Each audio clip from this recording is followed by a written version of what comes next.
Let's rock. Good morning, Murder Church. What's up, everybody? We did it. We're in here. One thing I don't have is my sound effects hooked up. This up real quick. How's it over there? I know I'm gonna have to do this. Good morning, as I fiddle with everything. We have a new trial lurking upon us, and I don't know what it is. I'm gonna need some help to figure that out. Let's see, is this working? It's not working. Hold on. I think I needed to figure this. Oh no, here we go. I think I needed to do this before I went live. I don't think we'll have bells because I'm an idiot. Yeah, damn. Hold on.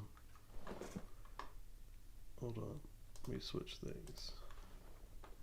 Yeah, I think that I should have done this before I went live. It's like blacked out for me. All right, whatever. We'll act like we heard the bells this morning. Good morning, everybody. Hopefully everyone's having a great weekend. Had a great weekend. Continuing to have a great weekend. Got some coffee here.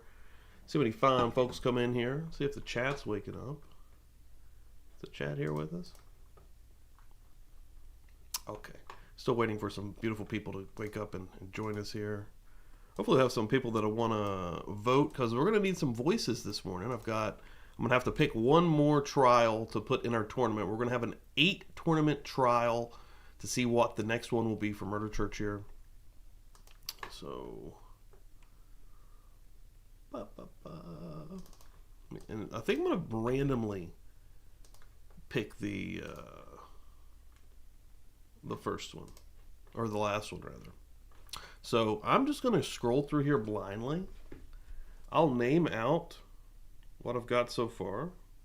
And I know, yeah, I fucked up. First of all, I probably should have done it the 10 because at 10 o'clock, just because of daylight savings as well. So we've lost an hour. Plus I did it an hour earlier than I had been doing for some time. So hopefully we get some people in here. I might have fucked up. All right, so the trials right now we have are 7, which are Pamela Smart, Daryl Brooks, Letitia Staunch, Chandler Halderson, Shantae Mallard, which I've always been interested in. We're going to go through these all too. I'm going to talk about them, at least read a little bit of stuff about them here. Ice Cream Man Murder Trial, his last name's Ketley, I believe, and Urza McCandless is what I have right now. And I'm going to get a random one here. And one thing, I do hold the authority to override any trial that we land on if they're too long. I don't want to be held captive by these things for a literal year, which is what happened with Phil Spector. But we had fun with Phil Spector. And I chose Phil Spector. I don't think... Did Phil Spector win? You know, it might have been a vote for Spector now that I think about it. I don't know.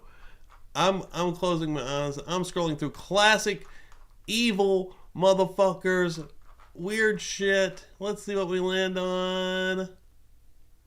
Nanny Abduction and Murder Trial, Florida versus Scott Nelson. First of all, let's see how long it is, just rolling down. That's not very long at all. You are being added. 2019, Florida versus Scott Nelson. Never heard of this one. So we have our tournament rounded out. And I'm going to do these just how I have them laid out here. The opening round match will be Pamela Smart versus Daryl Brooks. So, first of all, let me look up Brooks. I want to read what they have written here.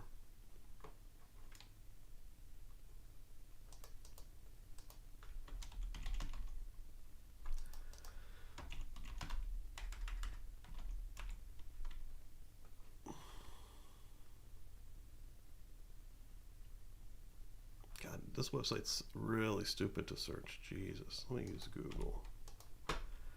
Daryl Brooks Trial Court TV. There we go. Now this one will piss you off. Oh my God. If we end up doing the Darrell Brooks trial, I don't know how sane I will make it. Morning, Sarah. Welcome in here. Miss Dina, thank you so much for the share. I appreciate that. Daria is going to get some coffee. Just a Crazy Jen getting some coffee. Bassett Page hanging out. Gabby came through here. Sharon, hoping to make it also.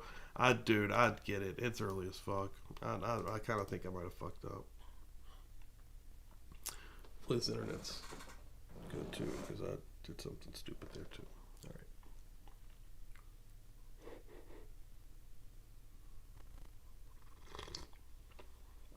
right. Little drink of coffee.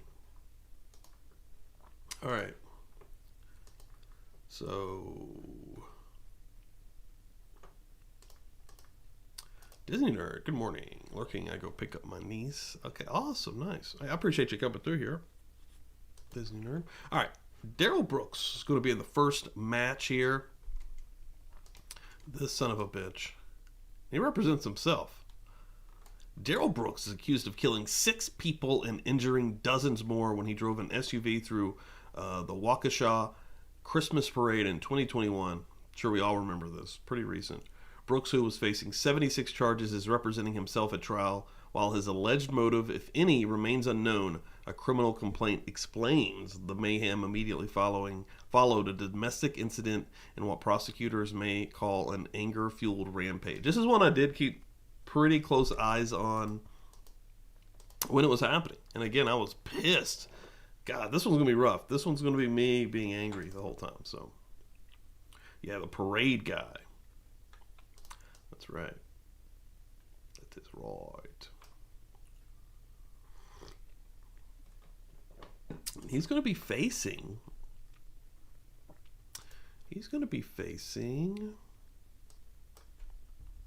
Get my notes here.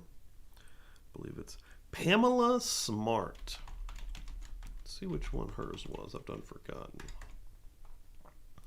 Pamela Smart murder trial. 1991. In the first ever televised murder trial in the U.S. Holy shit, this is number 1. Whoa. 23-year-old Pamela Smart is accused. I feel like there's a hair like right here on my mustache, like itching my nose. It's killing me. Pamela Smart is accused of orchestrating her 24-year-old husband's murder. Gregory Smart was shot to death on May 1st, 1990 in the couple's Derry home. Over the following months, Pamela, a local high school employee, sat down for multiple interviews, portraying herself as a devastated young wife searching for her husband's killer. It's later revealed Pamela had plotted Greg's murder with 4 of her students. Whoa! Including 50-year-old Billy Flynn, with whom she was having an affair. That sounds insane! Holy shit, what an opening match. Oh my god, that one sounds fucking crazy. Let's see how long it is. Dude, it's not that long either. Whoa, and let's check out... Dude, how long is Darrell? Is Darrell going to be fucking want me to make me just jump off a bridge here? Alright. That's going to be the opening match here. I don't know if I should do the vote now or see if some more folks come through in a little bit. I'll read a little bit more here before we actually do the vote. Match 2 will be Letitia Staunch. There's a hair. Something's happening. Right here. It's itching my nose. It's driving me crazy. Who was it? Letitia Staunch. Let's read about this one.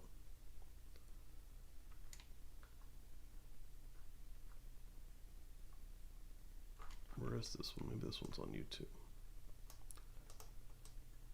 Hold on. I just need a breakdown.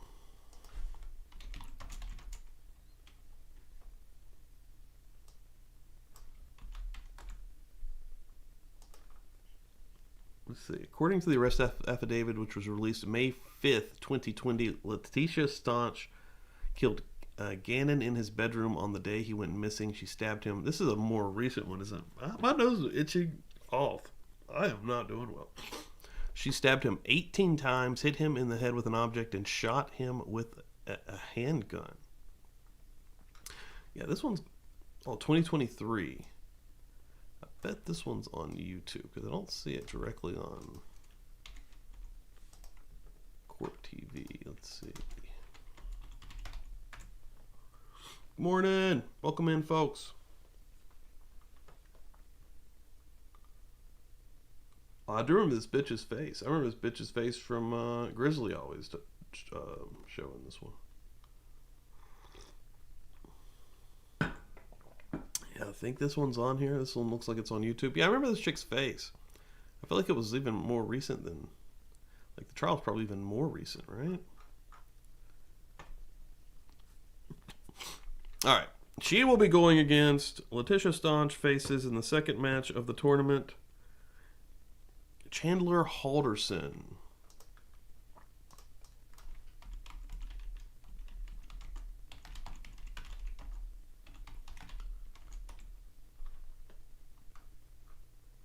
Let's see, here's this one. This is a newer one too, 2022.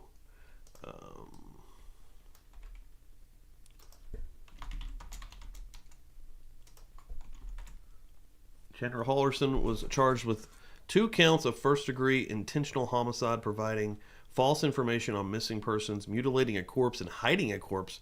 He entered a plea of not guilty and went to trial January 2022. And I would say this one's also on YouTube. These newer ones, because they got a lot of classic trials in here, and there's a few new ones sprinkled in. This is going to be 2, newer ones going head-to-head. And I've not seen this. At least hopefully I can find everything. We'll see. Oh, see, it's full interrogation on here. That'll be match 2. That's what we'll do there. So, looking in the chat here. A lot of interesting ones. Pope, welcome in here. Morning. Everybody, welcome in. I appreciate everyone for coming through. We're going to be doing the votes here in just a second. I'm just kind of going over everything. Match 3 is going to be Shantae Mallard. This is one I've wanted to see for a while.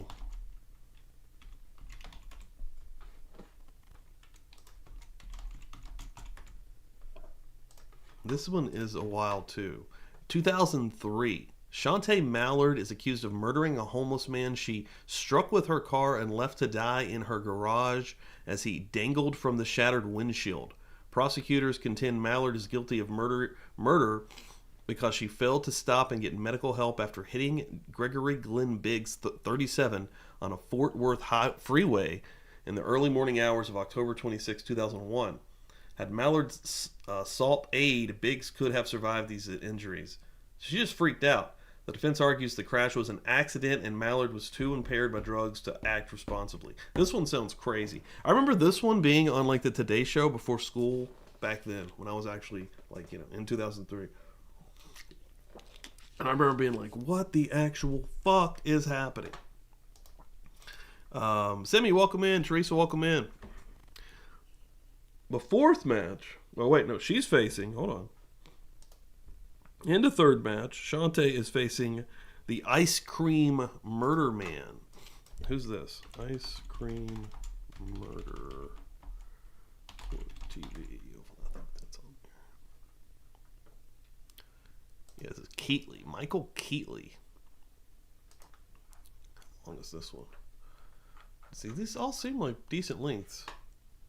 2020. Former ice cream truck owner Michael Keatley is on trial for the alleged revenge murders of Juan and Sergio Gutron on November 25th, 2010. So a decade earlier.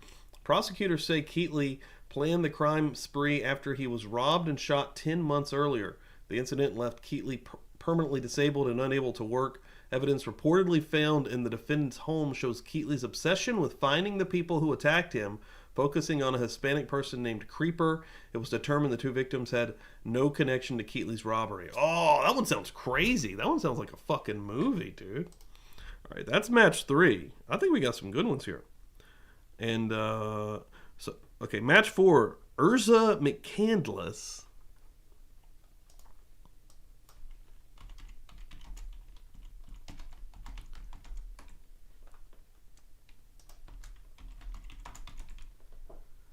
(2019).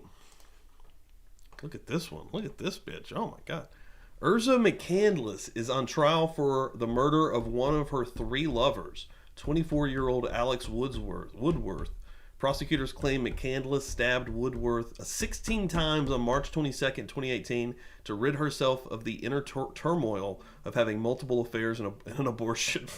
This is all on me, but you must die.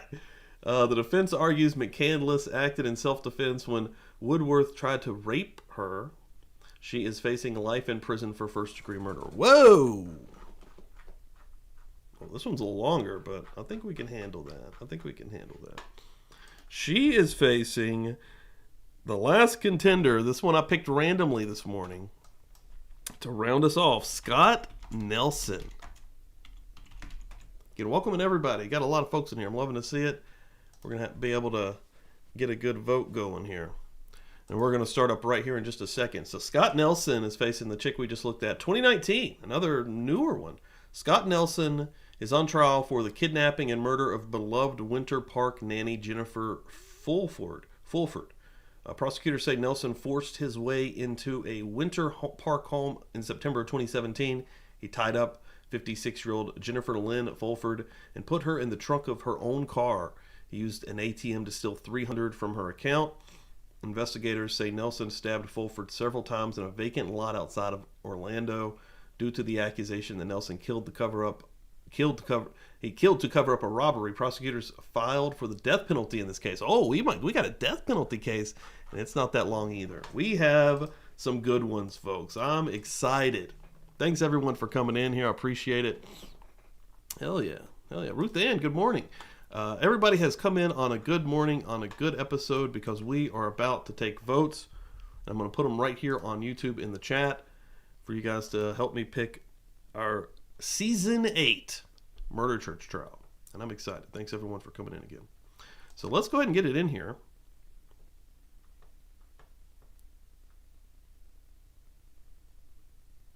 What? Mr. Polk says he got Twitter patted when her dude got on the stand.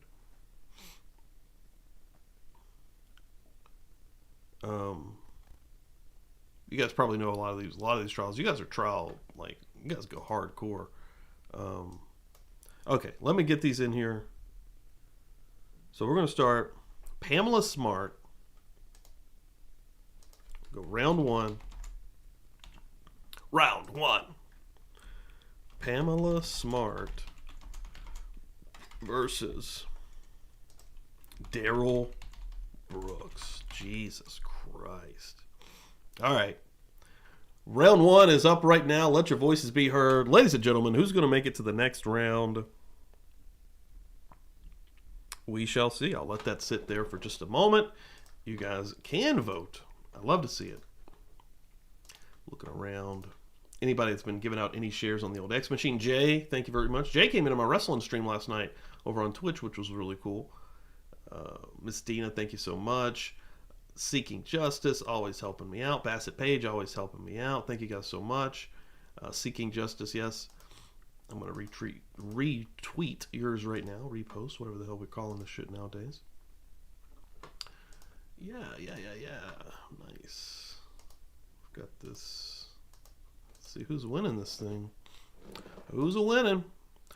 Oh, whoa, Pamela Smart taking it away. You know, that's a relief in a way. Like, I'm telling you right now, like, Daryl Brooks makes me unhealthy, like, mentally. Like, my goatee's sideways as fuck. He makes me unhealthy mentally, just to be completely honest.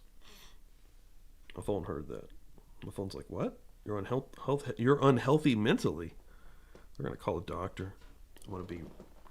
AI is going to have me locked up. I don't know why this fucking... I can't get this to work.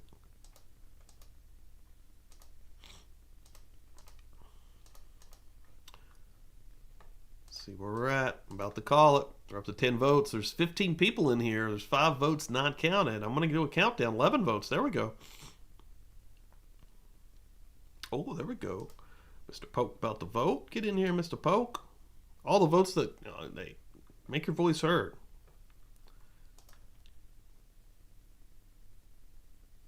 Looking through the chat right now. Giving everybody just a moment. Everybody, yeah, touch my body, yeah. Back streets back. Oh, I'm losing my mind. Vote early, vote often, come out, do your thing. Oh shit, we about to come into the stands. We about to come into the motherfucking stands. We about to come into the stands. You better get your vote in here. You better get your vote in here.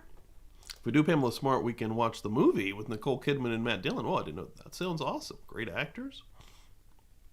There we go. There we go.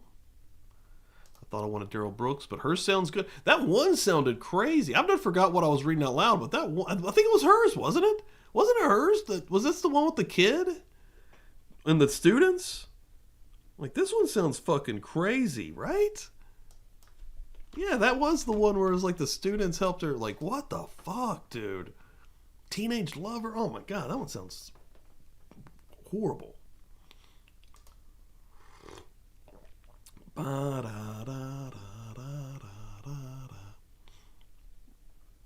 Oh god, it was brutal. It was rough to watch Daryl Brooks.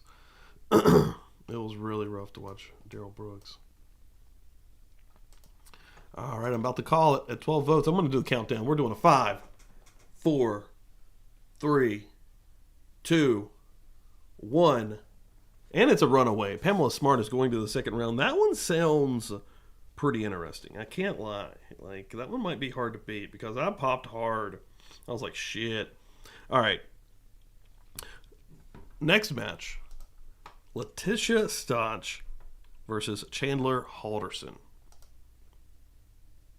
Pull up round one. Round one. Letitia Stotch versus Chandler Halderson. Boom. We are live. We are live on that one. Letitia Stotch killed her kid and Chandler. I'm going to have to get my head around it. What did this dude do?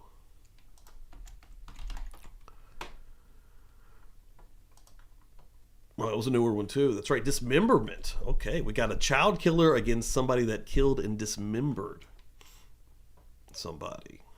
So interesting.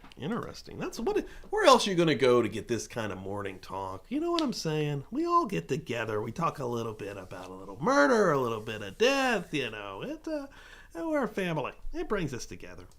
You know, we went through a lot of trials at this point. I mean, Jesus Christ, I don't even know if I can name them all. Let's see. We got Jeffrey Dahmer.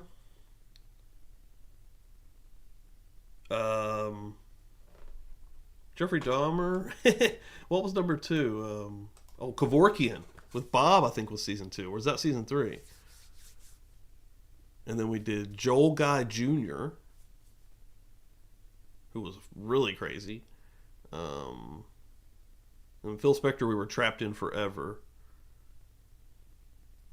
I'm pretty sure season 4 was Spector. So yeah, we're right there at 4. Then we did Adelson, the dentist.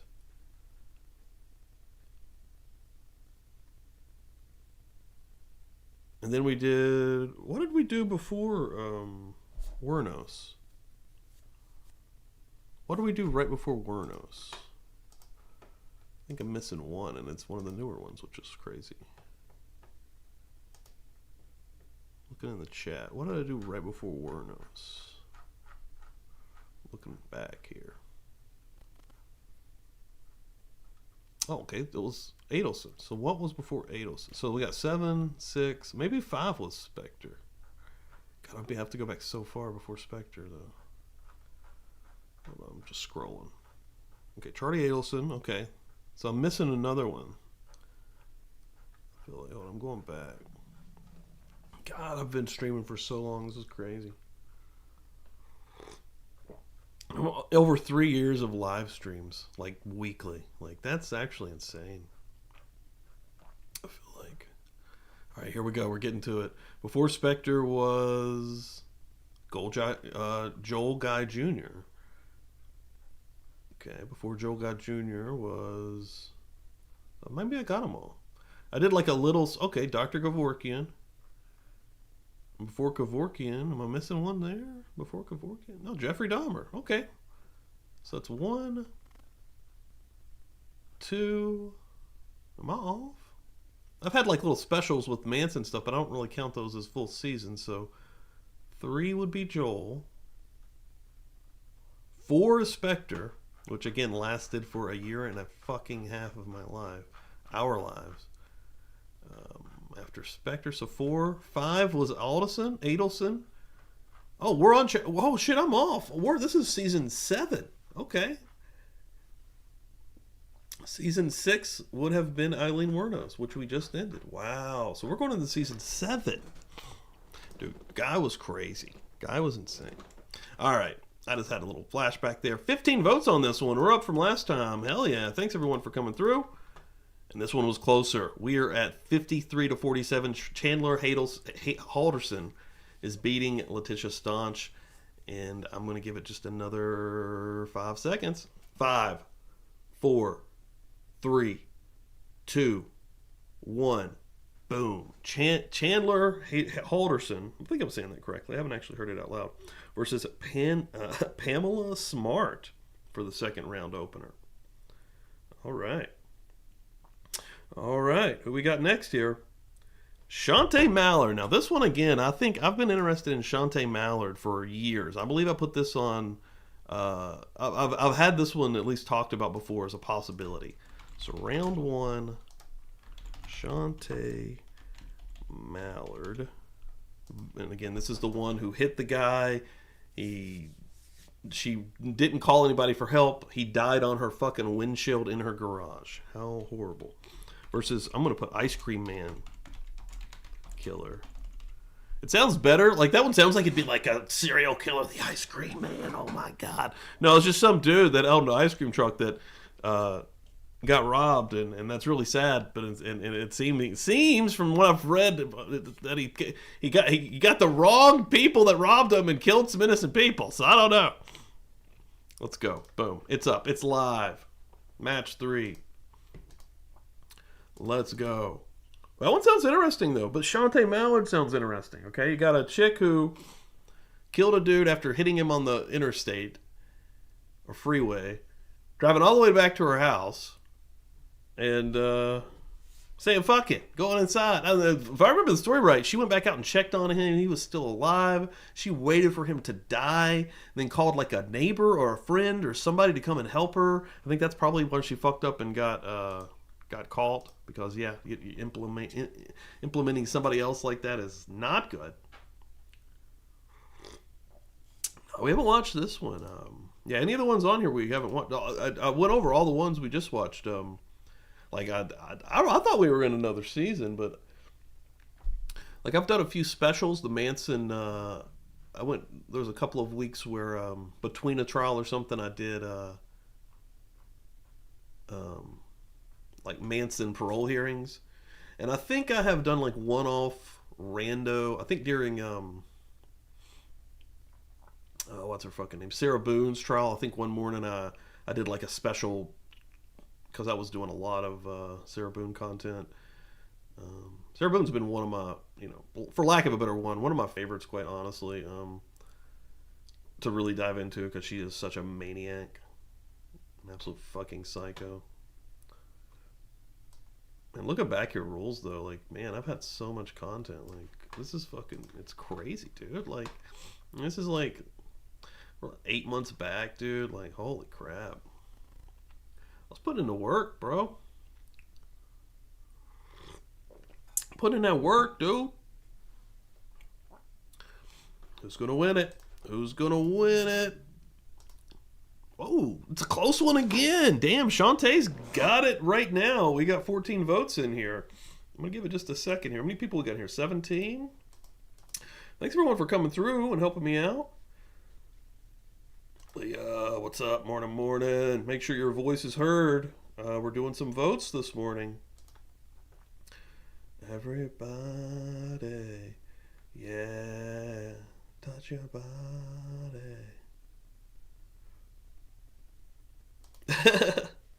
I'm going to vote for the randomly picked one every chance I get.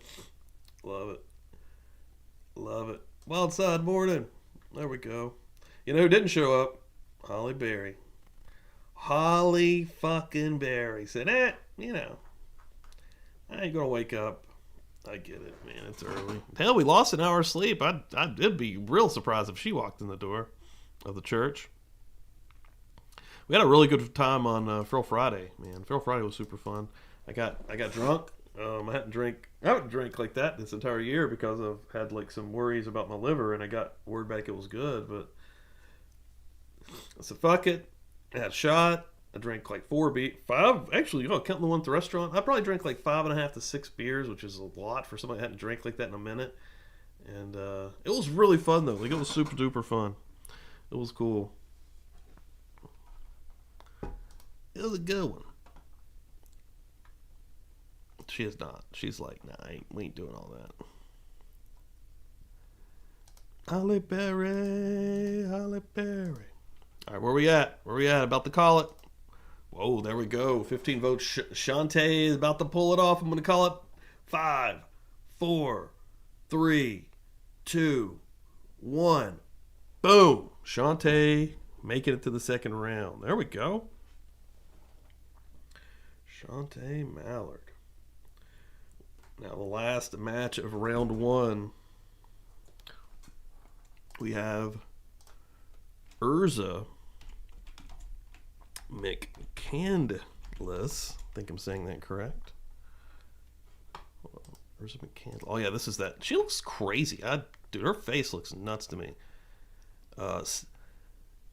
Alex Woodworth was stabbed 16 times in the head, neck, and groin and torso. Oh my god. Okay. So yeah, let me get this one in here. Round 1, final match. Urza McCandless versus... There's so much crazy shit that happens in the world. Scott Nelson, the one that just got dropped in this morning. And I'm just trying to get my brain back around what he did, just so I know myself. Nanny abduction murder is on trial for kidnapping and murder of beloved Winter Park nanny. Oh yeah, stabbing her in the parking lot. Okay, yeah, that one sounds terrible. Boom. Both of these were from like 2019, 2020, so these are pretty recent COVID era trials. Yo, Megastar, welcome in here. Do I know you? Well, if I don't, I'm glad to have you in here either way. Make sure your voice is heard. Welcome in here, Megastar. Love to see it. I love to see it coming through the door of the church. Dancing down the aisle of the church. All right.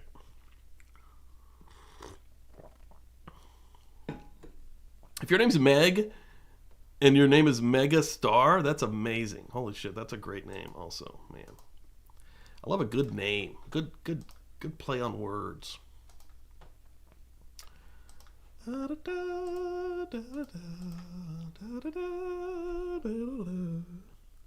we go. Let's see. What are we doing? Oh! Nice. Okay. Well, I'm an idiot. Dude, if there's name changes, like, I'm lost, dude. Like, it'll take me right out. Name changes or any kind of like picture change. Oh Lord. Meg, welcome in here. And then also, Megastar is a great play. Dude, that's a wrestling gimmick. Like, that's how you make wrestling names. Like, I'm telling you. That's how you do it.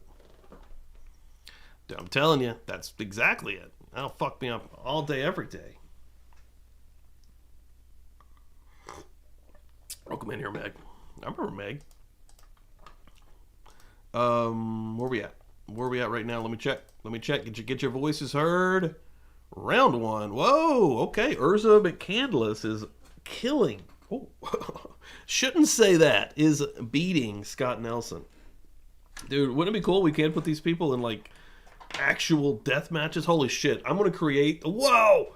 If I got a wrestling game and then created these killers as characters and had them fight each other as like on the final episode of Murder Church, that would be kind of fun. Dude, that's actually a fun way to like pick the trials. Holy shit. Don't let me forget that. All right, for the next time, I'm going to get a wrestling game. I'm going to create these people on the game, like these killers, and then have them face, and I'm going to have a computer versus computer, and whoever wins is the trial we'll watch. Oh my God. Carrie, good morning. Make sure your voices are heard. We are in the middle of a voting session, and we're going to try to start the trial as soon as we get it going here. Hopefully. We still got a little bit of time. Anyways. I think that'd be funny. That'd be freaking hilarious, dude. All right, where we at? Where we at? End of round one. Oh, man, Urza's killing it. I'm going to call it 5, 4, 3, 2, 1. Boom. Urza advances to the next round. She's facing Shantae Mallard. All right. So here we go. Get this on here. All right, round two. Round two. Round two. Pamela Smart. Again, Pamela Smart. It said the first ever trial shown on TV. Crazy story. Conspired with kids that she taught in school to help kill her boyfriend or husband, I forget which. Having an affair with one of these kids. What, like, wow. Against Chandler Halderson, who dismembered and killed someone. Boom. We're live. Live on the vote. Live on the vote. Ezra, not Urza. There we go. Ezra. I'll figure. I need to, if I haven't heard it out loud yet. If I hear it out loud, it might help me also. Murder trial cage matches. Dude, that would be, dude, a whole tournament or cage matches. They have to leave the cage to win. Oh my God. I think that's actually a pretty great idea. Like, that would combine like both of my loves. Both of my channels. Like, my go-to's annoying me this morning. It's all out of sync.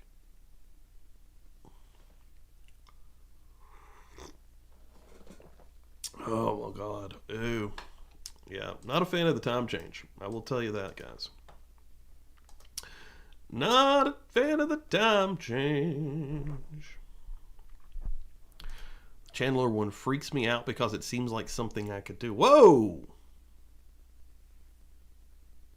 Confessions. Oh, shit. Okay, man. Another goal. Man, dismemberment too? Like Joel Guy? Holy shit. All right. Oh, Pamela Smart's running away, though, dude. Pamela Smart one does sound like a really sensational, wild one. Like, I could see, like, the world wanted to see that one, right? I think I'm going to go... Looks like she's going to be in the finals. God, yeah, 14 votes, 79 to 21 right now.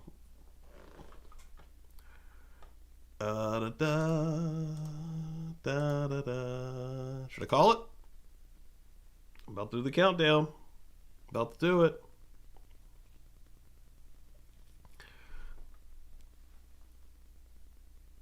Oh, whoa. Dude, I mean, like, it's horrible, but, I mean, you never know how someone's going to react. Like, I mean, that one is crazy, though. That one is fucking insane. All right. 5, 4, 3, 2, 1. Boom. Pamela Smart goes to the finals. Damn.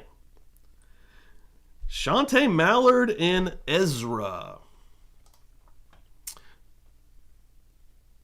Second round matchup here. Round 2. Shantae Mallard. I think she made it to the finals last time and lost. Ezra McCandless. Boom.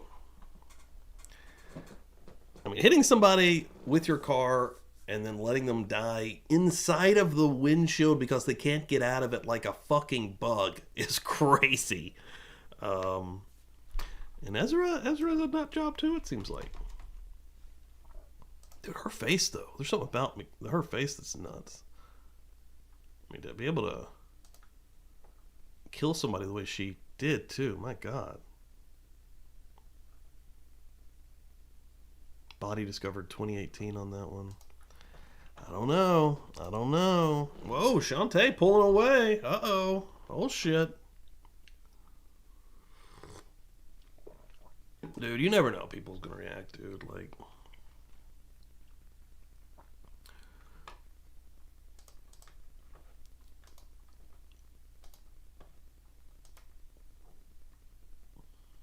Y'all been watching my Punch Monkey shorts? I'll post the fuck out of this monkey, dude. Punch, you guys have to have seen him. I mean, he's viral as hell. He's a cute little monkey. Lives in Japan at a zoo. And he's starting to do a little bit better. He's gotten a few friends, but he started out being rejected by his mother. And they gave him like this like monkey plushie that was bigger than him to like basically cling to and facilitate the spot of a mom. And it's the cutest thing ever. And he's gotten bullied by these other fucking monkeys, dude. I get so damn mad watching these things. Sons of bitches.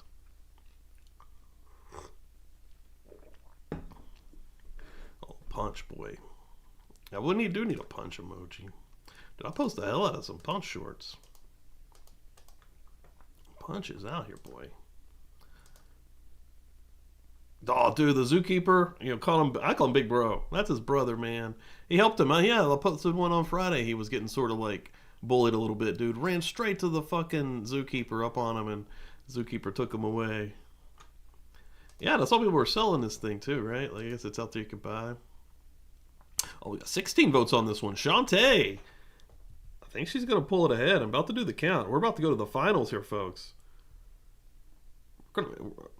Might be doing a classic trial, because most of the finals are from like 2003 and 1991. We just got out of 1992, so we're going right back, baby. 5, 4, 3, 2, 1. Boom! Boom. Shantae pulling it ahead. So in the finals,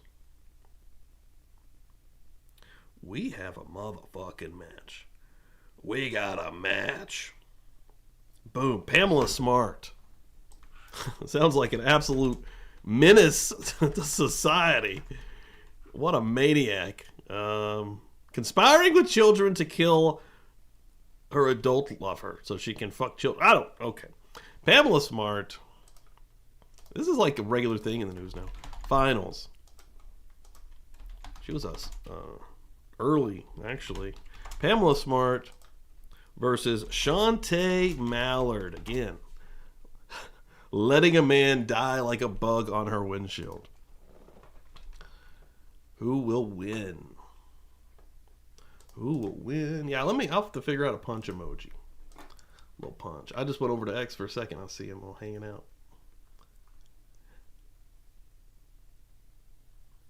Little punch.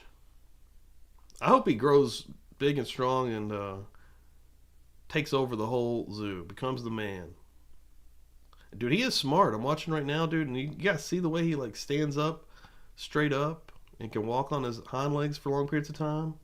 Like, that's pretty crazy. I'm watching one right now. It says it's from today, 3/8, and he's still hanging out with his plushie. Still out here. Still out here hanging out with the plush, son. Oh, shit. Oh, God, I don't want the music because it could be copyrighted. But look at our dude.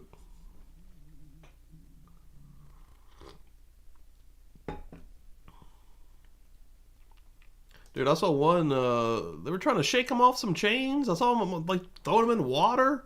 These motherfuckers, these bastards.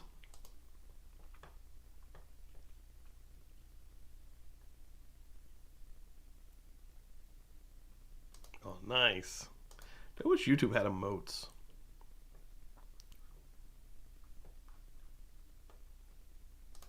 Oh, shit. It's a landslide. Whoa! Dude, I'm pretty sure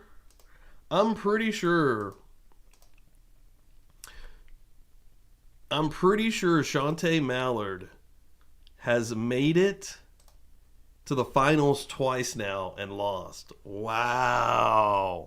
Pamela Smart pulling away. It's not even close. The 88% to 12% after 16 votes.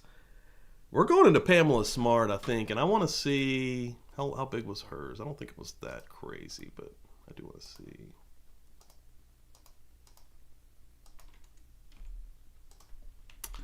Pamela Smart trial. We're going to start it right now, folks. I'm calling it. Boom. I'm not even going to do a count. No count needed. Pamela Smart. First ever trial. How long was this one? Oh, yeah, it's not even that long. I think this will probably... I don't know how long the clips are, granted, but just from what I kind of know, this is going to be, I mean, probably similar to Wernos, I would say. I mean, I think we'd probably be looking at maybe 2 months here. Something around that time frame.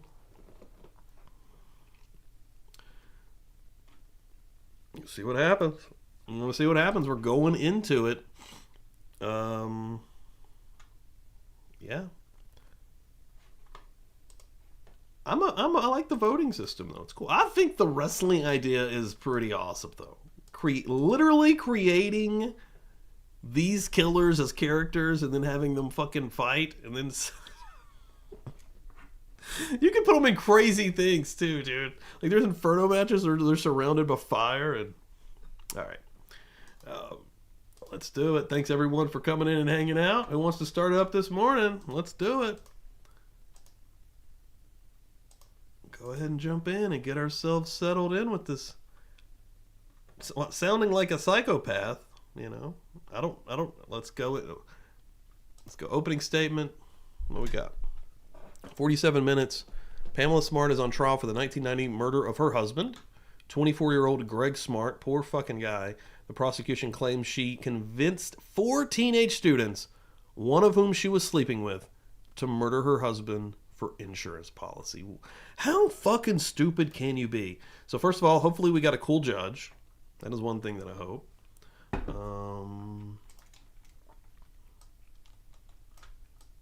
me set this up. Hopefully we got a good judge, I should say. There's so many dickbag judges, man. A few things I'm thinking about. Maybe I'll do that real quick while we play it. I'll turn my sound down. All right, let's start it up. Ladies and gentlemen, day 1, opening statements. Good morning, everyone. It's nice to see you all.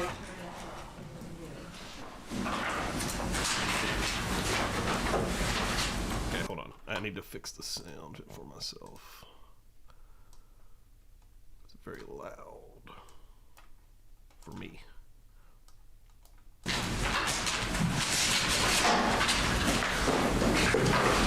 Ladies and gentlemen, my name is Diana Gillespie. You've been introduced before, and again, this is Paul Mantiona.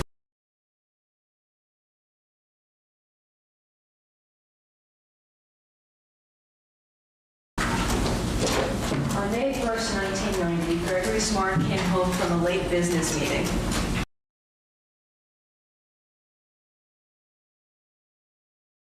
He turned on the lights. He opened his front door. He turned on... Sorry, I was muted. Sorry. I was saying the typing is so loud, but I think we'll be okay here. His lights, and he called for his dog. But his dog didn't respond that night. Instead, the response came from a 16-year-old boy named William Flynn, who jumped out from behind the door and grabbed Greg. A second boy named Patrick Randall helped pull Greg into the condo and shut the door behind him and then turned on the lights. Once the two had Greg inside, they ordered him to his knees. Greg pleaded with them not to hurt them, and he asked them what they wanted. but they said, shut up, shut up.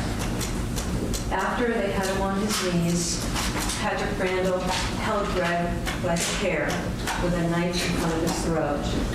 Bill Flynn stood off to his side with a gun in his jacket, and they robbed him. But ladies and gentlemen, robbery was not the motive that night.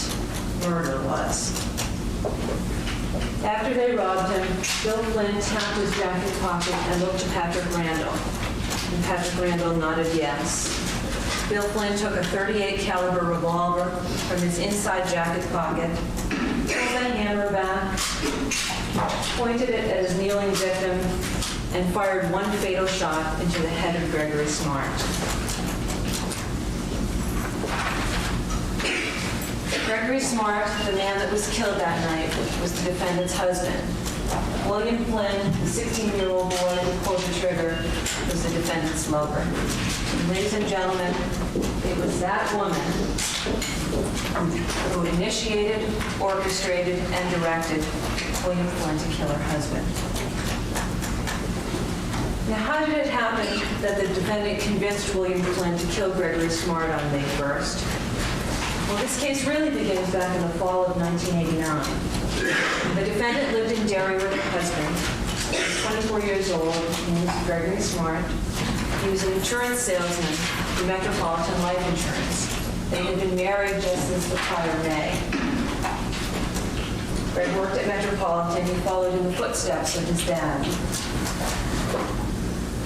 The defendant was the media director at the School Administrative Unit, or SAU 21.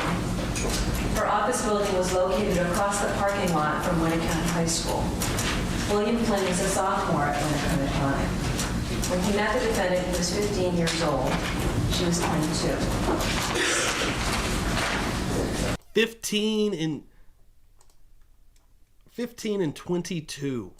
In the fall of every year, Winnicott High offers a 3-day drug prevention self-awareness program called Project Self-Esteem. Bill participated as a freshman, and then as a sophomore, they asked him to come back and be a student facilitator. The defendant volunteered to be a lead adult facilitator, and their relationship began innocently enough. The defendant showed pictures of her with Eddie Van Halen, who's the lead guitarist in a rock group named Van Halen, and that was Bill's favorite. Forrest Nelson, welcome in here, sir. We've started a brand new trial here this morning. Group. She drove a car that bore the license plate Halen, and even her dog was named Haley. Now, Bill was immediately attracted to this 22-year-old woman who seemed to have such similar interests as his. And so he started visiting her at her office, sometimes alone, sometimes he'd go with other students. A lot of times when he went, another student named Cecilia Pierce, a 15-year-old girl, would also be there.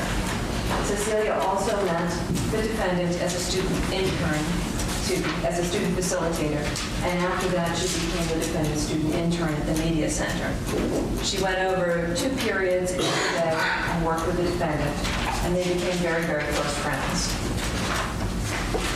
At some point in the early fall, late fall, early winter, the defendant decided she wanted to enter an orange juice video commercial contest. And she asked Bill and Cecilia and a couple other friends to help her. And so every day, Bill and Cecilia began to work on this video with the defendant, sometimes during school periods, sometimes after school, and on the weekends. And that went along. Sometime in February, the defendant revealed her attraction to Bill. She said to him, "Do you ever think of me when I'm not around? Because I think of you all the time." And she began immediately to characterize her relationship with Gregory Smart as a lousy one. They didn't get along, he didn't treat her well, and she even went so far to show Bill bruises that supposedly Greg had caused her. She said she didn't know what to do about Greg. At first, Bill couldn't believe it. He didn't believe she was serious. He didn't know what to think. He was confused and a little thrilled that this woman that he had come to admire and like so much for working with her would actually be interested in him. But in the next day, she reiterated it, and Bill began to take it seriously. But it seemed so simple to Bill. Why didn't she just get a divorce? things were so bad, if Greg treated her poorly, if she didn't love him, why didn't she just divorce him? But the defendant responded that Greg would never leave her alone. She'd lose her dog, she'd lose her condo, she'd lose all her furniture. From there, Bill's entanglement with the defendant quickly progressed, both emotionally and physically. Not only will you hear about this involvement directly from Bill, but close friends and associates will tell you about seeing them together. And Cecilia Pierce will tell you about them being together at the Dairy condominium when Greg was away. But in addition, you'll hear about love letters she sent to him. And you'll even have an opportunity to hold one of those letters and read it, one that escaped Bill's attempts to destroy all his links to his lover prior to his arrest. But most of all, you'll listen to the defendant's own tape on the own voice on the tape, expressing one of her greatest fears, that the police might find one of those notes. And she says she acknowledges the affair, and she says if she has to, she'll admit the affair, but not her involvement in the homicide. And you'll learn that as Bill's attachment to the defendant grew and grew, she convinced him to murder her husband. At first she said that he had to find someone to do it for her. Henry repeatedly told her he didn't know anybody who could do such a thing. She said, well, then you have to do it yourself. One weekend when Greg was away, the defendant had Bill stay over. And on the way home, as she was returning him to his mother's house in Seabrook, she said to him that they could no longer see each other anymore, that Greg was getting suspicious of her work life. That was the first time the defendant had sexual intercourse with Bill. He was a virgin, a boy, way over his head in this relationship. On the way home, she was unequivocal. She said that the only solution was to kill Gregory Smart. And on that ride, Bill began to cry too, because he knew that he would no longer be able to have her in his life if he didn't kill her husband. And if there had been any question in his mind before, he knew she was serious about this ultimatum. After that, the defendant began to plan with Bill in earnest. If he said, we can't do this, it's not going to work, I don't have a gun, I don't have a car, she'd get angry. She said, ask your friends for help. So he turned to his two closest friends, Van Slattery and Patrick Randall. At first they said he was nuts, crazy. You never get away with it, you get caught. They kept talking about it and talking about it, so they finally understood that he was serious.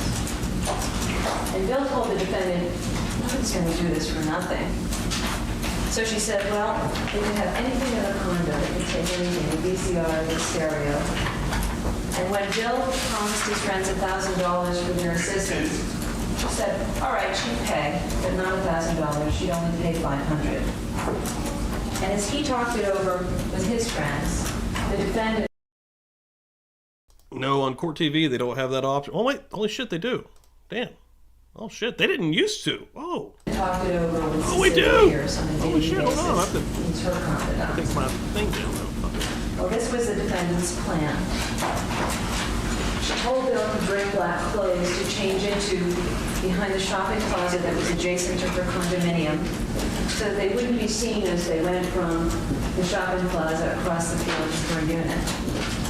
She told Bill to park in the front of the plaza, not the back, because the police patrolled every hour. She told Bill she would leave the bulkhead open in the back door so that he could enter freely. She told Bill to go inside and ransack it so it looked like a burglary had taken place. She told Bill to wear gloves so that they wouldn't leave fingerprints in her condo. She told Bill to put Haley in the basement so that he could get with the bark. She told Bill not to turn the lights on because it would scare Gregory Smart away. She told Bill to hide in the closet at the bottom of the stairs so that when Greg hung up his coat, as she knew he did every night, Bill could jump out at him. And ladies and gentlemen, she told Bill to murder her husband.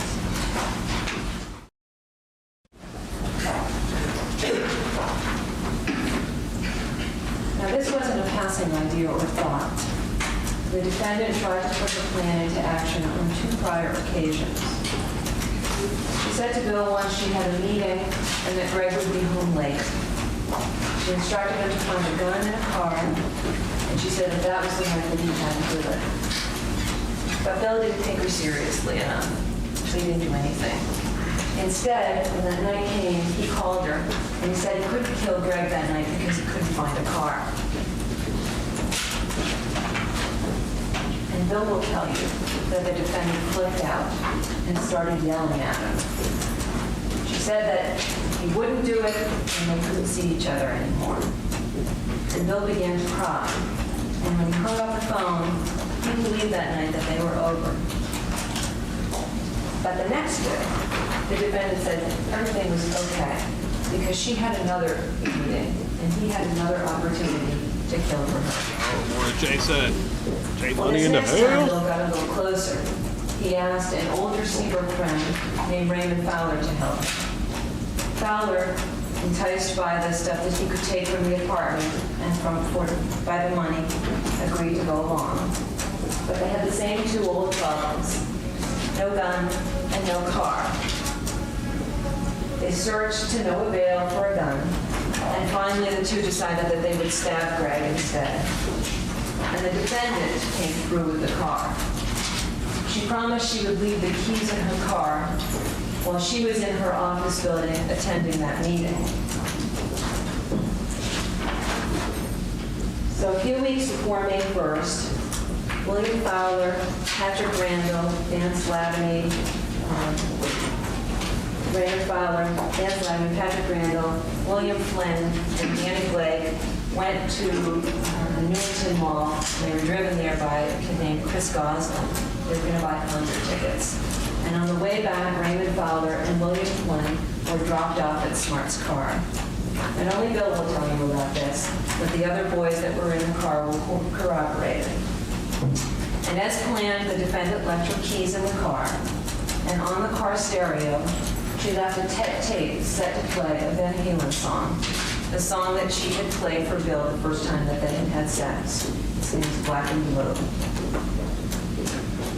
So with Fowler driving, they stopped to pick up a bag with black clothes and 2 pairs of sneakers. They stopped at Freedom Drug to buy latex gloves, and then they headed to Derry. But Bill got cold feet. Didn't think he could go through with it. So he directed Fowler to take a wrong turn. And when they finally arrived at the condominium, Greg was already home, so they couldn't carry out the plan.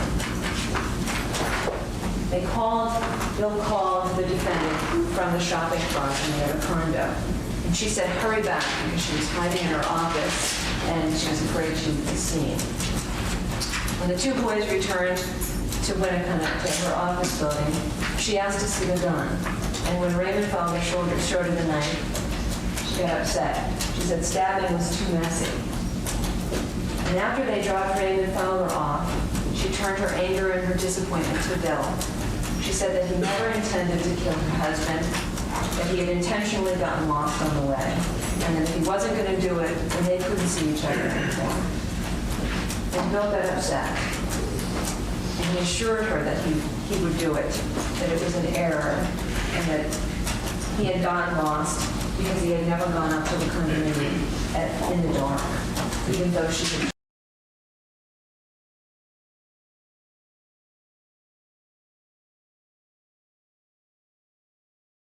away. He said, Fuck, I was muted. Holy shit, though. Maybe he got lost because he's a fucking child. Huh? Maybe he's confused about the murder that he's about to commit because he's 15. Jesus Christ. Manipulated by pussy. By a psychopathic woman. Whoa, this is crazy. why would I have gone up there in the first place if I wasn't serious? And you'll hear from Cecilia and Bill that the defendant prior to this had driven them around the area and had actually provided Bill with written directions of how to get to the condo. But not only Bill will tell you about the disappointment that the defendant expressed, Cecilia Pierce will tell you that she was angry and annoyed at Bill's failure. And the defendant told both Cecilia and Bill that Bill had one last opportunity to kill Gregory Smart. Her last meeting was on May 1st, 1990. After the failed attempt, Bill knew that he had to do it. And it was understood that Patrick Randall and Vance Latamy would help him. Vance Latamy arranged to borrow his grandmother's car, and he also got his father's gun, a Charter Range 38 revolver. The defendant gave Bill money to buy bullets for that gun, and it was decided that Patrick and Bill would go into the condominium on the night of the murder. But otherwise, the plan was the same plan. It was her plan. On May 1st, the boys were all set to go. But there was just a little glitch. The defendant got a little closer to the action than she had planned. Vance's grandmother couldn't bring the car to Seabrook, so they needed a ride to Haverhill to pick it up. So Bill called the defendant, the only adult, the only one who owned their car. That was the first opportunity on the drive to Haverhill that Patrick had to discuss the plan with the defendant. He said he wanted to go over Morning, Laura. Welcome in. We're starting a brand new trial. one more time. She said she would leave the back door and the bulkhead open, not to turn the lights on and not to hurt her dog.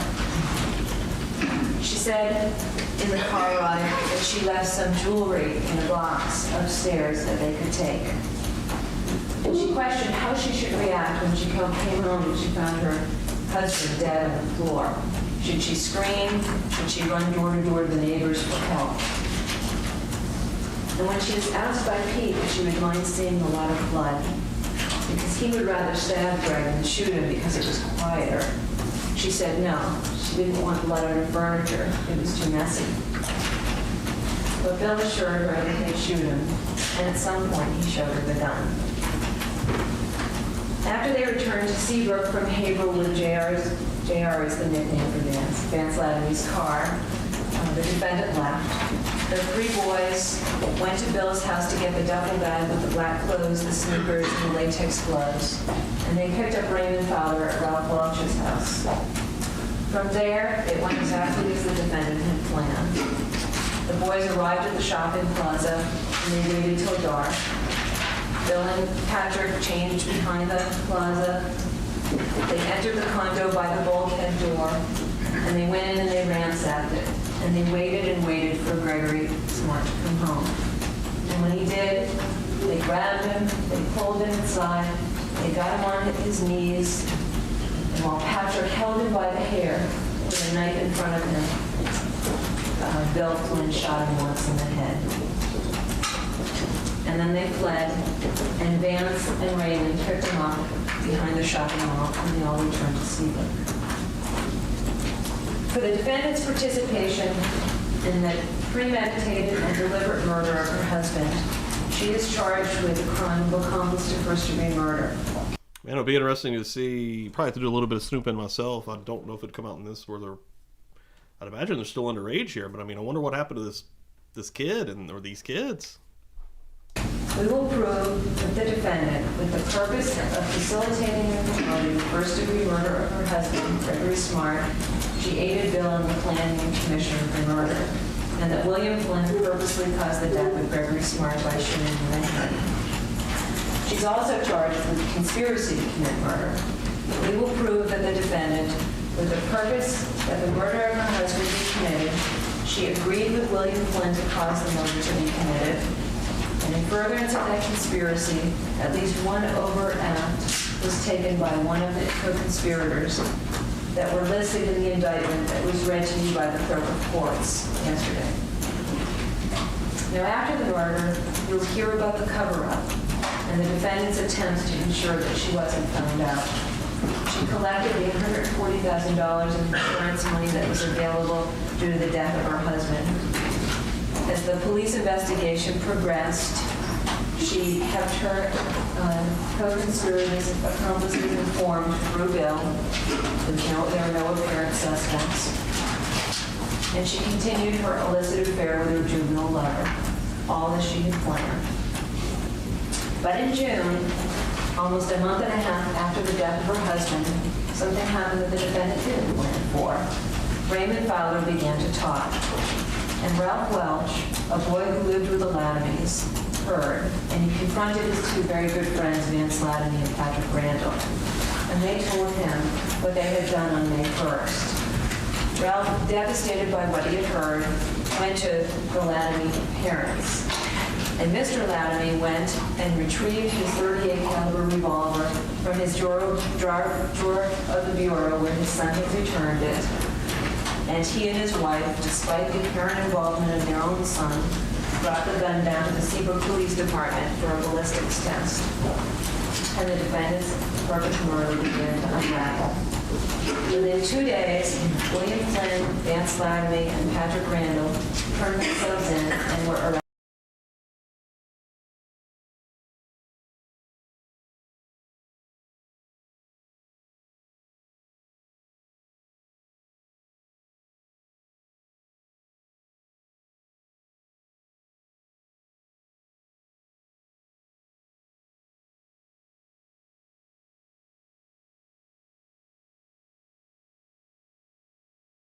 By the police. Each of the boys were charged with first-degree murder. Son of a bitch! I've been muting because if I'm doing any kind of I don't want to add to the clicking that we're already hearing here, so I'm trying not to add extra sound. Javoris, thank you so much. Appreciate it. Read it out. Getting to be an OG. Please subscribe, hit the like, share if you can, and comment and chat. It's all free to do, and thanks. And like I was saying, 16 months, that's absolutely incredible. The best people in the Buzz Nation, and Forrest, you are one of those. Thank you so much for everything you do. Oh, my Lord. I'm trying not to add to the extra sale that's happening here. Arrest. In January of 1991, they decided to admit their involvement in the homicide, and they pleaded guilty to second-degree murder. All three have agreed to tell all that they know about the killing of Gregory Smart. I'm going to tell you. In exchange, we allowed them to plead guilty to second-degree murder, and someday we will recommend that they receive a lesser sentence than they would have had they been convicted of first-degree murder, the greater offense. But these agreements are conditioned on them truthfully testifying. If they do not truthfully testify, then we have the right to charge them and try them for first-degree murder. The police, at this point, they had spoken with Cecilia Pierce once before, early on. They questioned her again. The defendant told Cecilia to lie about her involvement in the murder of her husband, and she told Cecilia to lie about her affair with William Flynn. She instructed Cecilia on how to beat a polygraph test, although she said, encouraged her not to take it. She said if her mother forced her to, she told her how she could beat it. And she manipulated and lied to her. And she told her that she would get in trouble too because she knew about the murder plan before it took place. On June 14th, after twice denying any knowledge of the homicide, Cecilia Pierce would keep her secrets no longer. She told her mother first, and then she told the police about the defendant's involvement in the homicide of her husband, in her involvement in the planning and the cover-up. And during the trial, she'll tell you. For her actions with Cecilia Pierce, the defendant is charged with witness tampering. We will prove that the defendant, knowing that an official proceeding, an investigation into the death of her husband was pending, she purposely attempted to induce Cecilia Pierce to withhold information and provide false evidence to the police. And those are the three charges. Well, after Cecilia Pierce told the police all she knew, and after she cooperated and she wore a body wire to tape conversations between she and the defendant about the homicide, and after the defendant was arrested for first-degree murder, you'll hear that the press just went wild in this case. And you'll hear that Cecilia Pierce was deluged with requests for interviews and appearances from the media. None of her own doing. And she did 2 network programs. And eventually she entered into an agreement with a production company to tell them what she knew for money. And someday maybe they might make a movie of this someday. But all of that happened after Cecilia Pierce came forward and before she ever imagined, or anyone else, that this case would get the kind of attention it had done for us. But you won't just have to rely on Cecilia Pierce to know the contents of those secret conversations. Secrets she kept from her friends and family. Because when Cecilia wore that body wire, there was a tape recorder that preserved them all. You'll hear the tapes. Listen carefully to them. Listen to the defendant's tone of voice. Listen to the sound of it.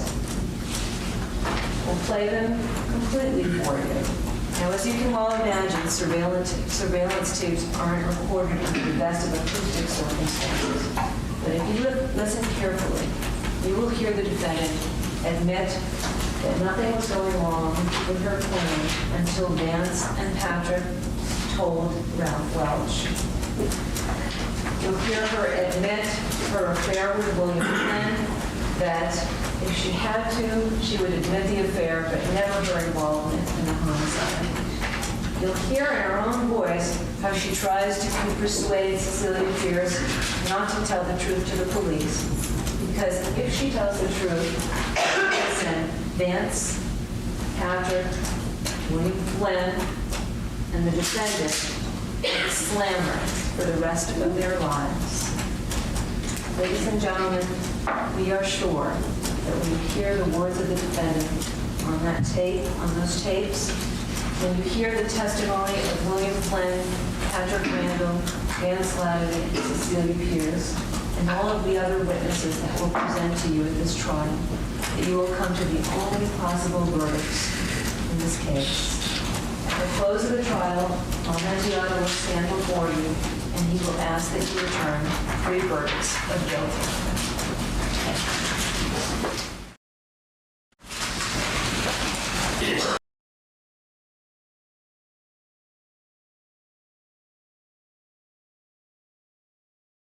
Muted. Sorry about that.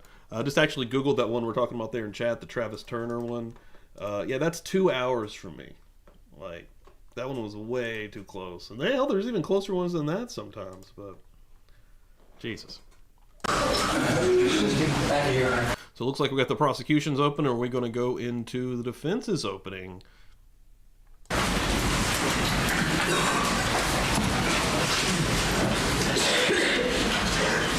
Morning. I'm going to be a little wild with it too. Let me start off by telling you that it should be obvious by now that we don't agree with much of what the prosecution has to offer with regard to their opening statement or the evidence that they claim they're going to place before you.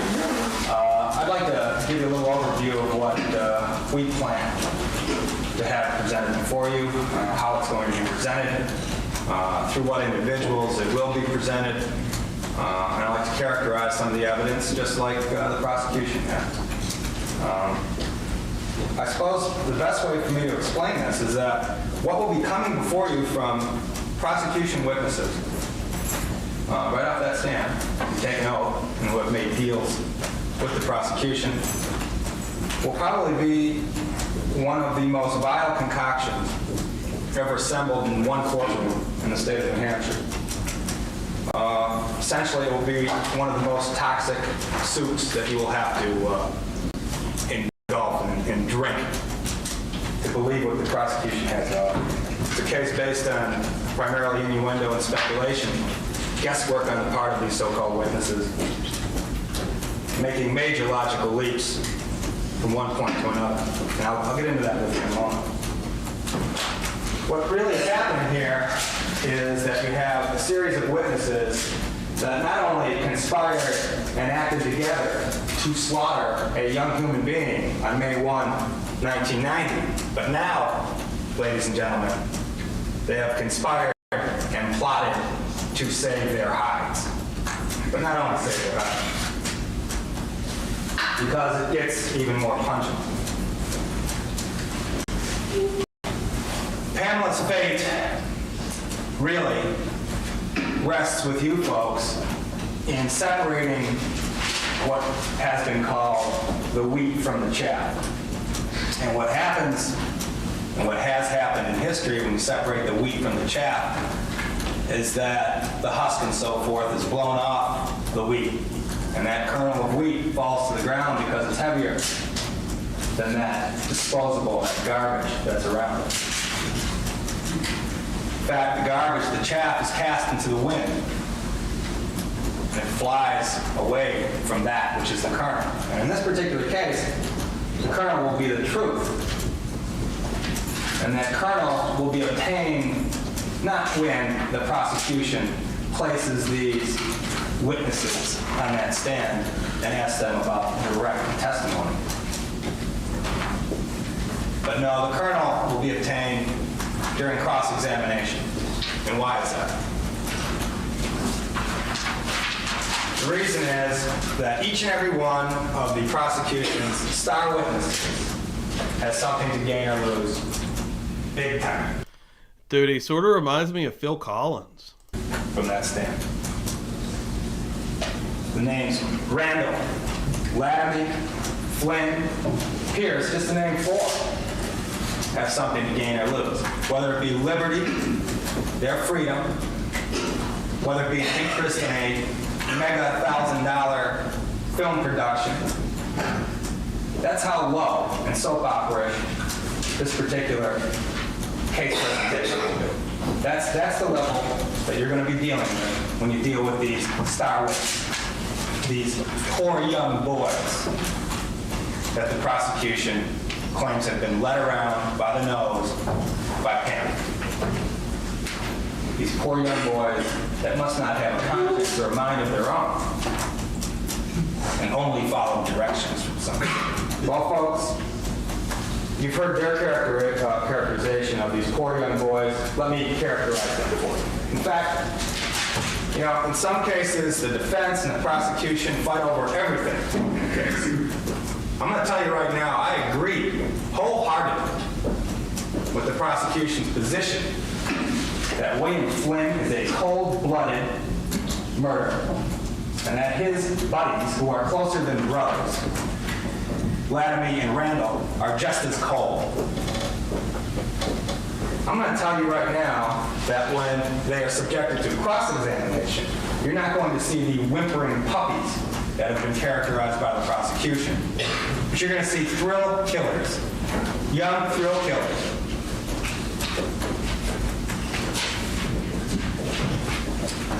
Pay particular attention to details. Folks, during voir dire, there was some discussion about two friends going to a social event and coming back and giving you different, different observations and so forth of this particular social event. You all remember in the context of jury selection. Well, folks, the details with regard to the planning and the execution of Greg Smart will differ among the major players here. Randall, Laramie, Flynn, and Pierce, among others. And those details, quite frankly, are going to give rise to a reasonable doubt by the time the end of this case comes around. And I'll tell you why. If they were telling the truth about what they claim, they would never, ever forget.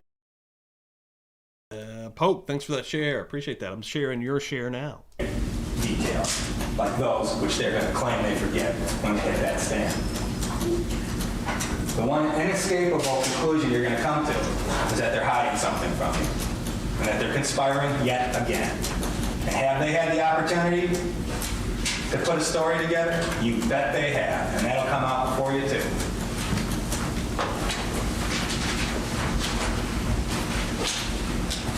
Now, during the course of this case, I suppose you all understand, the basic legal principles and all the concepts that we're dealing with. But we have to rely on this throughout the entire course of this case. And sometimes, people would sit here and wonder whether we can. Well, we can. We've been through the voir dire. We know each and every one of you folks. And we've all made a promise to us. We made a promise to the court. We made a promise to God that you're going to deliver a fair trial, that you're going to force the prosecution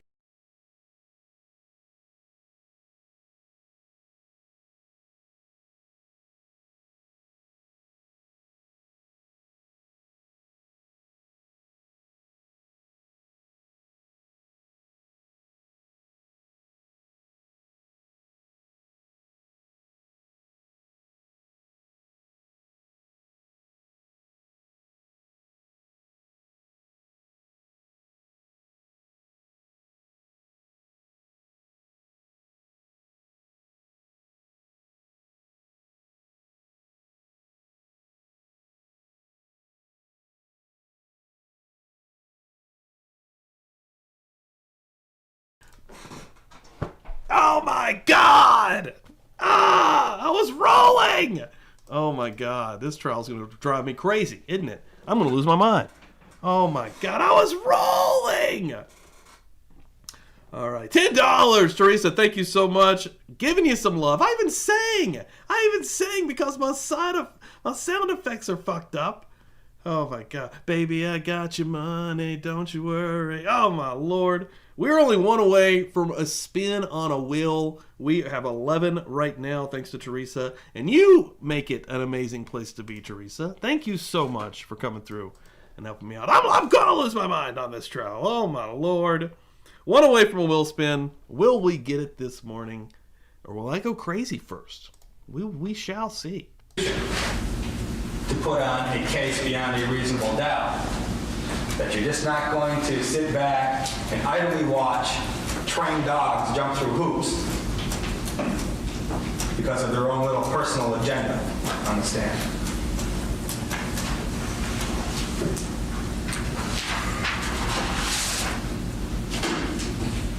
Young men committing a murder, yes. Defense will tell you that this isn't just any old day in the park for these kids. These people are sick. These people are obsessed. And these people aren't the innocent, little manipulated boys. Well, I don't even know where he's going with this. I'll pause at a really interesting time. He's talking about 50-year-old boys that were not manipulated by a woman and her vagina to commit murder. Okay, sir. You're out of your mind. But I think we've got a will, and I think we've got a new will. So right now, finishing out the current will, Ruth just become a buzzed and confused member, which also gets her in the very special book club on Tuesday nights following our regular scheduled programming for members.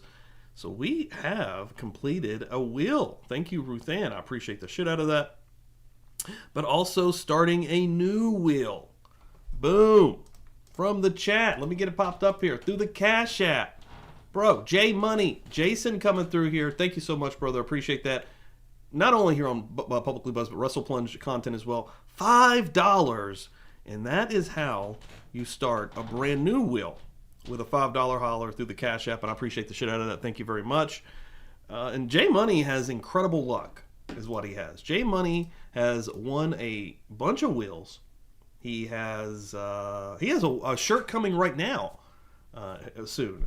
But yeah, thank you so much. Welcome into the book club. Welcome into being a member here. And we've got a wheel to spin. I'm going to go ahead and get that thing ready to rock and roll. And where this morning is hitting on all cylinders. And we got some people showing off in the chat as well. Look at this. Miss Dina coming through here. 29 months. Pastor Steve for president. Whoa. I don't know if I want all that pressure. I'd be off very soon. Like, this can't go down. Thank you so much. That's insane. And dude, tying her with 29 months. Damn. Pokemon. My home away from home. Thank you all so much. You guys are insane. Honestly. You're nuts. What was that about? What was the DM about? But I'm going to get a new wheel rocking and rolling. Thank you guys so freaking much. Seriously. It's a cold-blooded killing, ladies and gentlemen. But of course, they've cut a deal with the prosecution. It's a first-degree murder. But of course, they've cut a deal with the prosecution. I mean, the very individual that placed a .38 caliber revolver 2 inches from Greg Smart's head and unleashed a hollow point round into his skull gets a reduced charge and a reduced sentence. And you are not to sit there. You can't sit there and just say, well, gee, that's okay.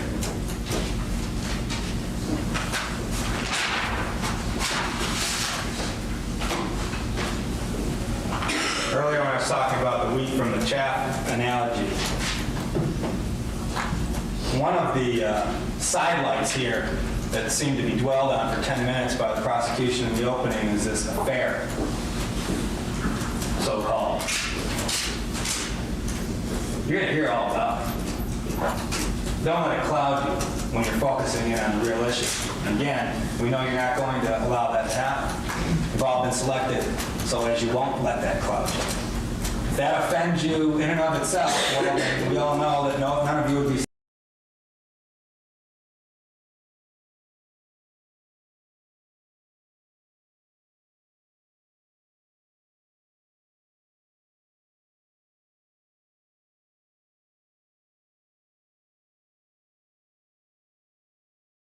sitting where you are. I mean, that question was asked.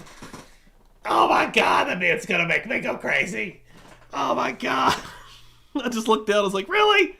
Okay, all right. Thank you so much, Wild Son. And I was saying how amazing you are, because you're all over the place. I mean, whether it's on Twitch for Wrestle Plunge, oh, and the mutes are coming. Okay, all right. Thank you so much. Couldn't have been asked any more directly. But let me tell you something about this affair. It was an affair wherein Pam repeatedly attempted to break it off with an obsessed, infatuated 16-year-old. It is an affair that had nothing to do with Pam's involvement in the killing. Did it trigger Flynn to go on his little fantasy and his little thrill kill? You bet it did. Did he think everything would be, okay if he killed this woman's husband? You bet it did. Did you hear anything with regard to Pam talking to Latimer or Randall, making deals about $1,000 here, $500 here for about a new job? No. Isn't it funny? You think it's just going to be a coincidence that this contract and this deal is communicated by Bill Flynn? The guy who wants to lose, by the way. No, it's a killing that's fueled by sex, obsession, jealousy, mental illness.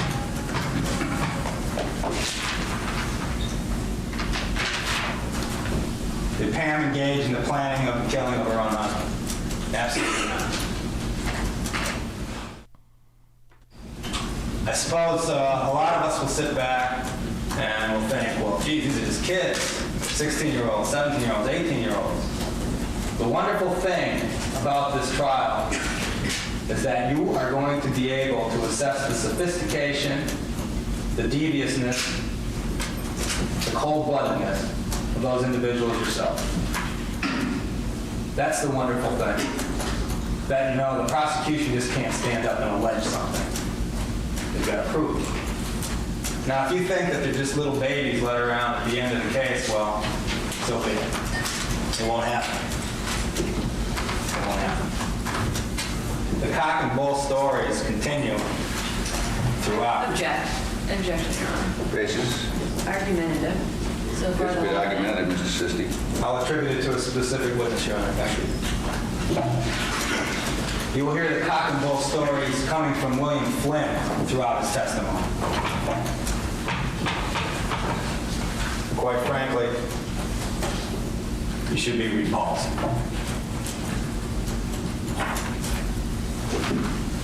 Tapes have been mentioned. Are there tapes? Were they surreptitiously taken? Were the words and conversations taken? Yes. Darn right they were. So we're going to hear some recordings, maybe? Who was recording who? Was Cecilia Pierce wired? Yep, she was wired. And was there a conversation? Were there conversations? Yes, there were. And folks, if that would be the end of the case for you, again, you wouldn't be sitting here. You've all promised to keep an open mind. You've all promised to hear it all before you come to a conclusion. We want you to listen to the tape. Listen to everything and listen to it all in context. Don't take little bits and pieces and say, aha, I've got the kernel of truth. You got to take it all now. Take it in context. Take it from whom it comes and why it's coming from that person.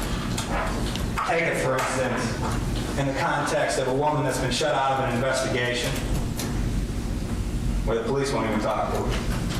Take it in the context, take these tapes in the context of a confused woman, an upset woman. Take it in the context of a person that doesn't know what's going on with the police investigation or what they're doing to solve her husband's murder. Take it in the context of the affair. But take it in context. That's the important thing. If you take it in an isolated sphere in and of itself, then you will come to the wrong conclusion. I can't be any more frank and honest with you there.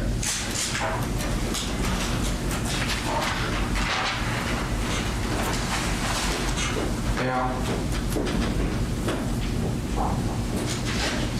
the prosecution discussed a little bit of the background with regard to Cecilia Pierce and this movie deal and so forth. What wasn't discussed with you, ladies and gentlemen, is that Cecilia Pierce herself was intimately involved with attempting to procure a firearm for William Flint. Cecilia Pierce has not only a monetary gain or lose situation, but in fact, she, along with the pack, Laramie, Flint, and Randall, and others, were attempting to kill Greg Smart. Now, I can't get into each and every minute detail with you in an opening statement. We have to allow the witnesses to speak, obviously. We have to allow the process to take its course. But I'm going to have to ask you now that you got to be patient. This is not going to be a quick trial. It's not going to be the longest trial in the world, but it's not going to be a quick trial. And what you can't do is jump to early conclusions. If you jump to early conclusions and you just lock in it. He's like, I know this is gonna sound bad. All right, I know it looks really bad, but just trust me. You won't be giving us a fair trial. You've got to let the process play out for you. That's all we're asking you to do. Be patient. You promised Pam that you could give her a fair trial, and we believe you. We believe each and every one of you. And if you do give her a fair trial, if you in fact give her a fair trial, you will return with not guilty verdicts. You will return with those verdicts because the state has failed in their proof, and the reason that they have failed is the Constitution of the United States and the fact that Pam had nothing to do with the planning of the killing of her husband. So please pay particular attention to details, all the testimony, both the direct and the cross-examination. And we will be back at the end of this case. And we will be asking for acquittals in these particular cases.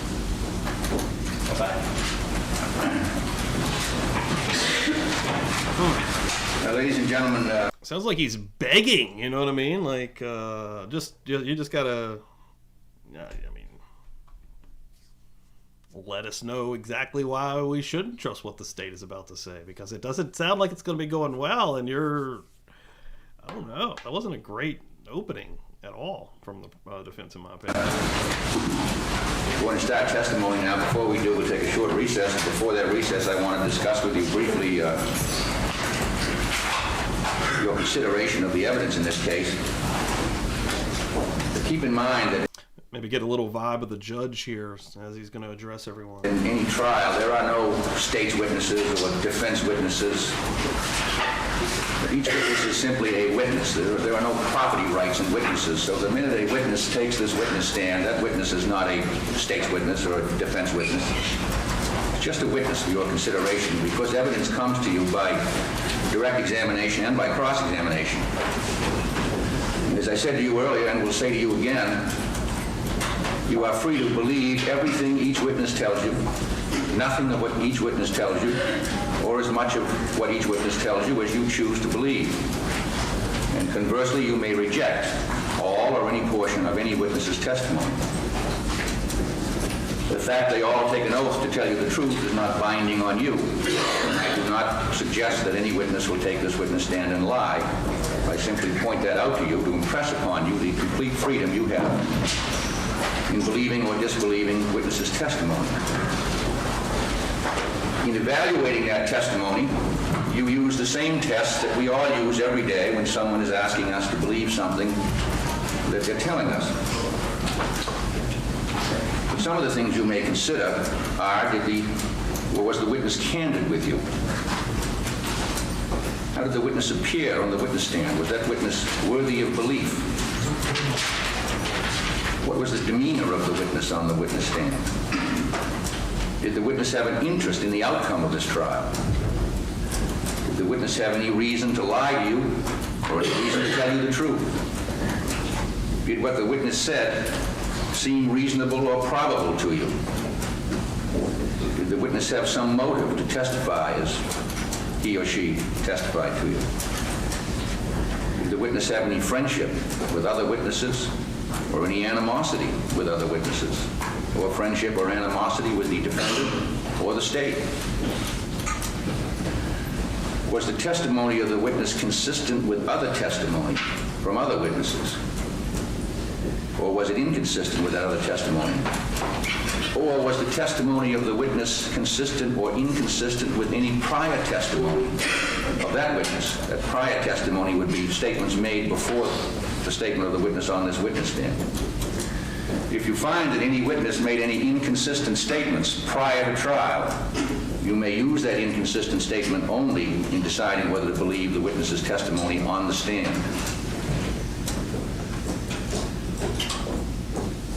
In short, you use your common sense. That's the best tool you have, and that's the one we use every day. If there are differences between witnesses' testimony, it is your duty as jurors to resolve that inconsistency, or that difference, I mean. You are to treat all the witnesses the same. No witness is entitled to any special degree of belief or disbelief because of who or what that witness is. For example, if a police officer testifies, the fact that that person is a police officer does not entitle that person to any greater or lesser degree of belief in your mind. The same with a physician, for example, if a physician testifies. So it doesn't matter who the witness is. The fact that that witness is who that witness is does not entitle that witness to any greater degree of belief or disbelief in your mind. You treat them all the same, and you evaluate their testimony. So you could get a camera in front of her. I would like to see her facial reactions. We just got this bow in the back of her head. Using those tests that I just gave you and any other tests that you normally would use in your everyday life. This is not a pleasurable trial. No criminal trial is. If there is any pleasure at all to be taken in this trial, I will tell you it is in fact that both the defense and the state are represented by very highly trained and highly skilled lawyers who know how to try a case. And because of that, the evidence will come into this case, I think, rather smoothly. We'll take a short recess and then we'll resume. All right. All right. I mean, just initial, quick reaction from the judge. He sounded competent. He sounded okay. We'll see how he rules throughout the trial. Again, coming off the one with Wernos and that freaking douchebag. My God. Let's spin a wheel. Let's give away some goodies this morning.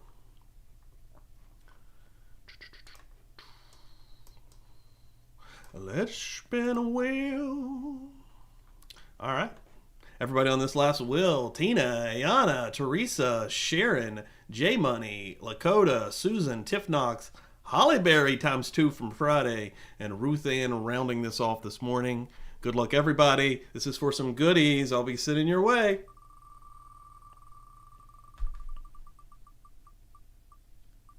Hollyberry picking it up. She came through on Feral Friday and was going crazy on Kick.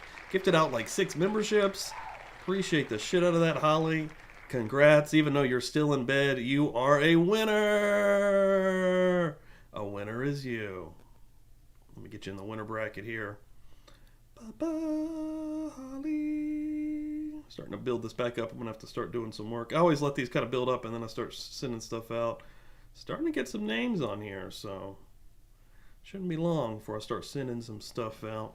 Got some shirts to send from Will Wins from the videos that I post from Wrestle Plunge. If you don't know about the secret wheel, I have a secret wheel that the only way to get on said wheel is to leave comments and like, if you would. But the way I know that you've been there is if you leave a comment on the new videos that I drop on Wrestle Plunge.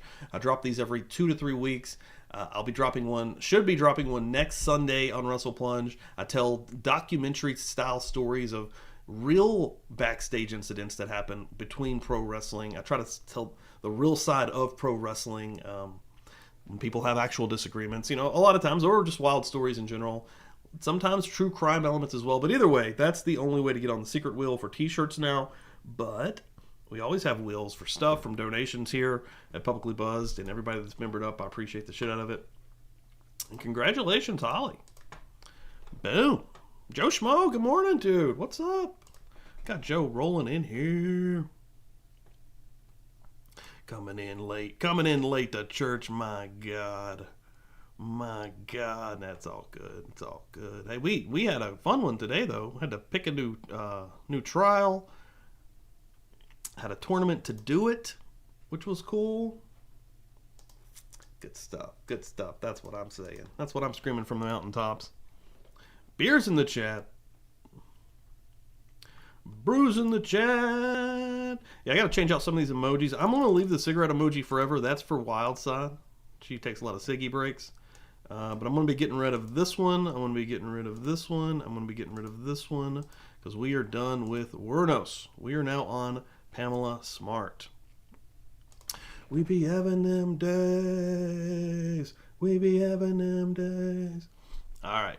Well, we're not done. We're going to go on to, let's do one more. 20 minutes.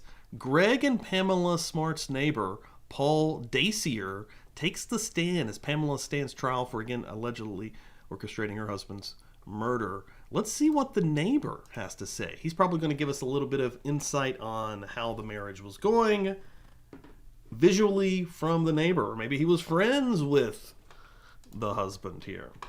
Let's see. Let's keep rolling for just a little bit. Thanks, everyone, for coming in. I appreciate it. Your name in a nice, clear voice so that everyone in the jury box can hear. Paul Thomas Dacier. Could you spell your last name for the benefit of the reporter? D-A-C-I-E-R. Mr. Dacier, where do you live? Derry, New Hampshire. And who do you live with? My wife, Kimberly Dacier. And are there any children living with you? Yes, Jessica. Now, Mr. Dacier, what do you do for a living? I'm an attorney. And who do you work for? EMC Corporation, And where's that? Hopkinton, Mass. I'd like to call your attention to May 1st, 1990. Do you recall that day? Yes, Can you tell us where you were living at that time? 4D Misty Morning Drive in Derry. And can you tell me where 4D Misty Morning Drive is in relationship to 4E Misty Morning Drive? It's right beside 4E. And who were you living with at that time? Kimberly. Now, what was 4D Misty Morning Drive? A one-family residence, two-family residence? It's a one-family condominium. And how many floors did it have? 2. And was it similar to the design of 4E Misty Morning Drive as far as you knew? As far as I know, yes. Now, can you tell us what time you came home that evening? Yes, I came home at 7:32. And can you tell us what you did once you came home? I went into the house and I had dinner. And after you had dinner, can you tell us what happened after that? Yes, I turned on a portable stereo that I had in the living room, and I read the paper. Now, Mr. Dacier, it's more comfortable for you. You can sit back, and the microphone will pick it up. No, I'm I fine. want you to lean forward, go right ahead. I'm fine, thank you. Okay. Now, did you receive any phone calls that evening? Yes, I did. Did you call about what time that was? About 20 minutes to 9, And who was on the phone? Kimberly had called me. Now, was there anyone else home with you at this point? No. And after Kimberly called you, do you know where she was, by the way? Yes, she was in Derry at the Wendy's restaurant on Crystal Avenue. And after speaking to her, where were you at this time? I was in the kitchen. What happened after that? Well, after I hung up with her, I then went back and kept reading the paper, and then I decided I was going to hook up our stereo system, and I walked around the house looking for some speaker wire and for an extension cord. And where did that search take you? I went upstairs into the master bedroom, and I was in the walk-in closet that's off the master bedroom. Did you hear or notice anything at that time? Yes, I did. Can you tell us what you heard or noticed? I heard a car door slam, and I was walking out of the walk-in closet, and I happened to walk over beside the bed, and I looked out the window, and I saw Greg Smart walking away from his pickup truck. And what caused you to look out the window at that time? Well, when Kimberly had called me, she said that they were running late on their errand and that they would be home soon, and I had presumed that that was Kim coming home. Now, how did you know that was Gregory Smart? I had seen him on several occasions, and I recognized him. Now, as you're looking out this window, are you looking at the front of your units or the back of your units? I was looking out the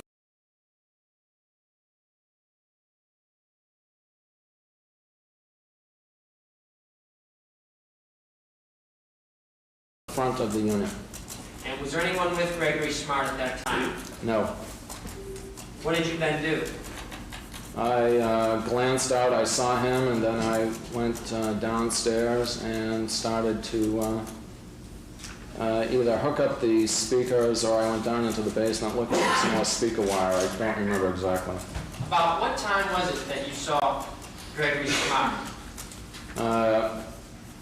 Between 8:50 and 9:15 that evening. Now, how is it that you recall the time? Well, I happened to be listening to a particular program on our portable stereo, and after the incident, I was recounting in my mind the time, and I have pinpointed it to be about that. Now, was there stereo playing in your house at this time? Yes. Now, was this the stereo separate from the stereo for which you were hooking up the speakers? Yes. So what kind of stereo was on?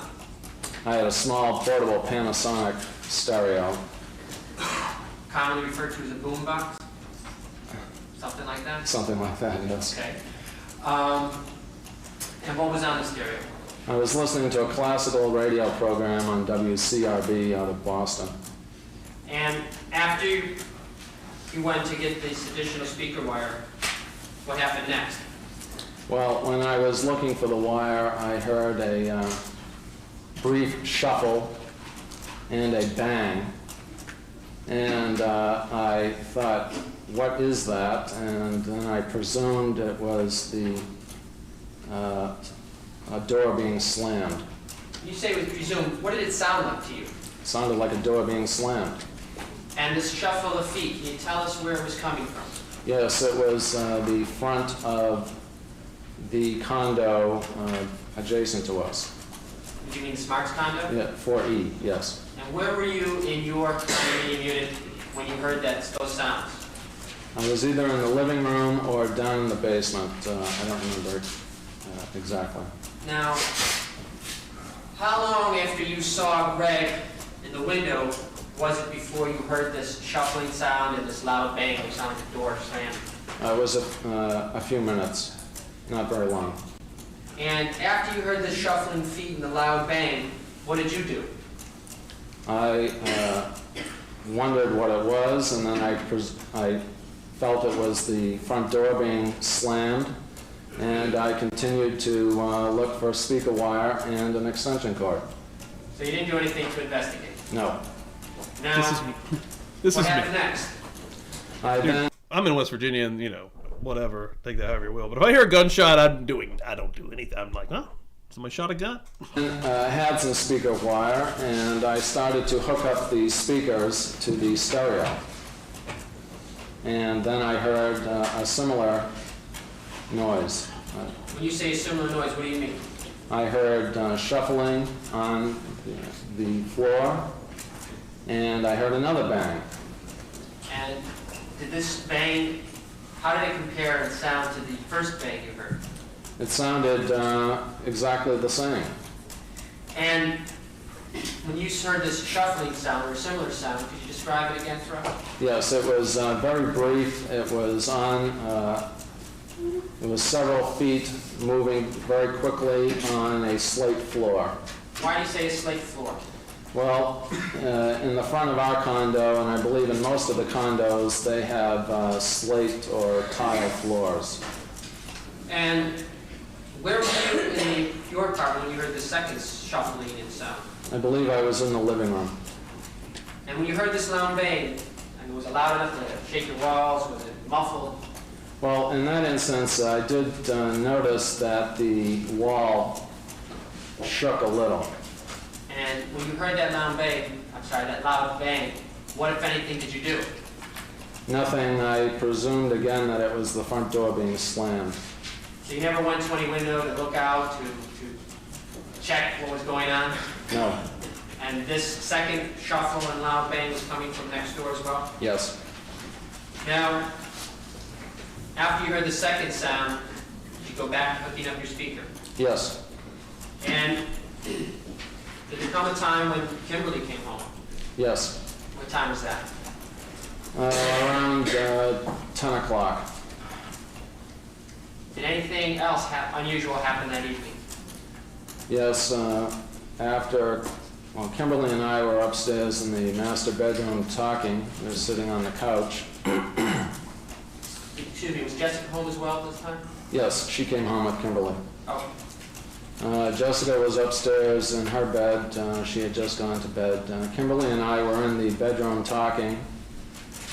And then we heard this banging. Oh, the doorbell rang. And then there was banging at the front door. besides hearing the banging at the front door, did you hear anything else? Yes, I heard a woman yelling out for help. And about what time was this? Around 10 o'clock, 10:15. Okay. And when you Holy shit. Yo, Joe Schmo. Joe Schmo just went crazy in the chat, dropping memberships out to some fine folks who now have an opportunity, thanks to Joe. Anytime I get an opportunity to plug the book club, I'm going to do it every Tuesday night following the regular scheduled programming, no matter what I'm doing, whether it's watching police videos, body cams, trial stuff. After that show, we always go to the book club for a members exclusive show where we read different books. We're currently reading Mindhunter, and I believe we're going into chapter 16. We're almost done with this. We've only got a few hours left of this book, but the beautiful people that are now allowed to join us, thanks to Joe Schmo. And Joe Schmo, if you're not following Joe, you should be, because Joe's fucking awesome. Teresa, welcome in here. Plants are my jam, welcome in here. Austin D, welcome in here. Nerdy Addict, welcome in here. Nerdy Addict, another content creator. Thank you so much. Nerdy Addict can thank Joe. And then Stargazer66, welcome in here, thanks to Joe. And that's a big one, all right? Joe getting a spot on the wheel as well. Wheel that we just started up. Let me get you on here, Joe, before I forget. But holy shit, absolutely incredibly generous. I love Joe. Joe comes on and hangs out on Friday nights with me sometimes. We watch many different films. He was on 2 weeks ago. Not this Friday, but the last one. Love Joe. Joe's the man. Yeah, put Joe's link in the chat there if somebody wouldn't mind. I'd appreciate it. Fuck yeah, getting you right on the wheel for an opportunity for some mighty fine publicly buzzed loot. Hell yeah. I don't have the sound effects again. Baby, I got your money, don't you worry. Boom, give you one of those. We're doing a damn thing. Thanks everyone. I really appreciate it. Welcome to the Buzz Nation. Beer's in the chat. You heard this woman crying out for help and banging on the front door. What did you do? Well, my Kimberly said, Paul, she needs help. Something's wrong. We ran down the stairs, and I saw that the storm door, which is the outer door to the front entranceway, was being pulled back and forth constantly, and somebody was banging on it. Was it open or was it locked? No, the storm door was locked. So when you say pulling it back and forth, you mean just tugging on it? Yes. And was your door open? The second door inside, was that open and you were looking through it, or was your door shut as well? No. Dude, well, I actually was messing around yesterday with some stuff and I unplugged it, and I didn't plug it back up until this morning after I was already live. And I think that that's why I can't get OBS to read it, is because that I would have needed to do that before I actually went live, is the only thing that I can figure out, because like when I go down here to my actual stream deck, I can't, like I can see it's there, but it's like grayed out.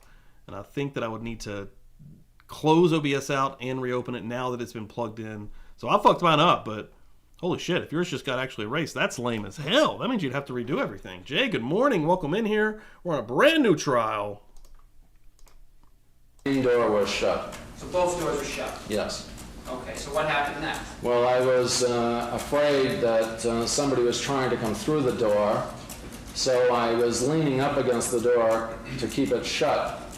And Kimberly wanted to go out, and I said, no, call 911. Now, did you know who was at your door? Yes. That person in the courtroom? Yes. Shuffling around? Yes, it's Pamela Smart. Indicated the defendant. Now, what happened after you told Kimberly to call 911? She ran over to the phone in the kitchen and called 911. And Jay, listen to this. So we had a vote. You retweeted me, so you probably already know what's up, but this one is crazy. Pamela Smart, it says this is the first ever trial streamed, first of all. Another interesting tidbit.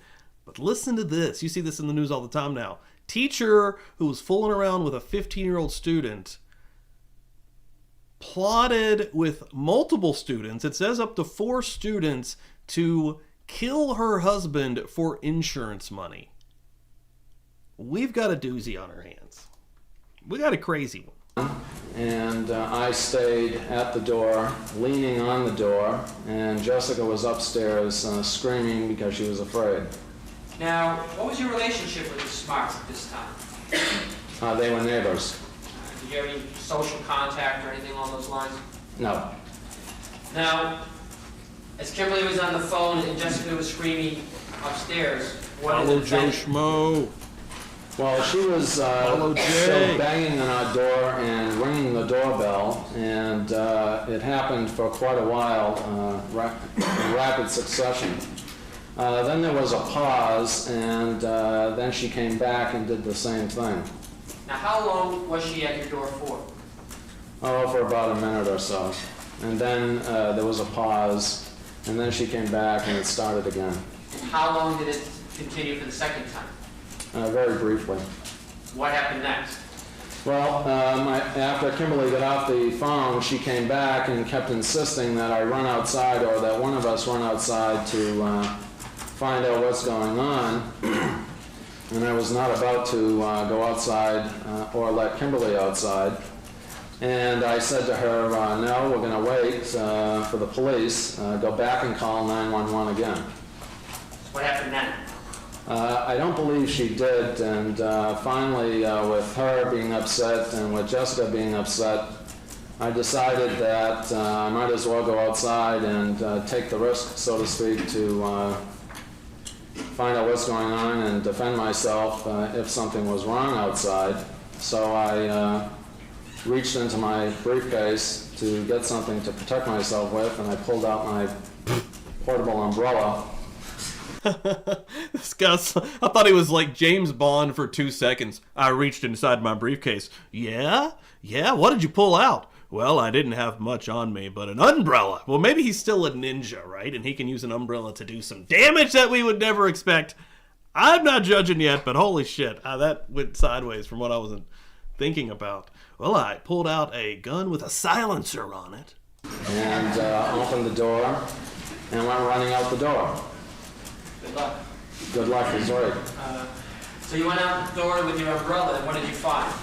Well, I ran over towards the 4E Misty Morning Drive, and I saw there were several people outside. There was a patrolman walking up the stairs, and I also saw a squad car in the cul-de-sac. There we go. A91. I believe I turned around and I came back, and I was now standing at the top of the stairs at 4E. Now, when you came out your door finally, was the defendant still on your porch? No, she was not. She was at 4C, Misty Morning Drive. And where would 4C be in relationship to your unit? Well, if you're facing out our front door, it would be the condominium adjacent to us on my right. And what was she doing at that time? She was standing at the top of the stairs, or at the edge of the stairs, leaning on the railing. And I believe the neighbors were out. The neighbors in 4C had just come out the door. Now, how long was it from the time you first heard the banging on your door until you finally went outside, would you say? Oh, 2 or 3 minutes, not very long. Now, what was Kimberly doing during this time?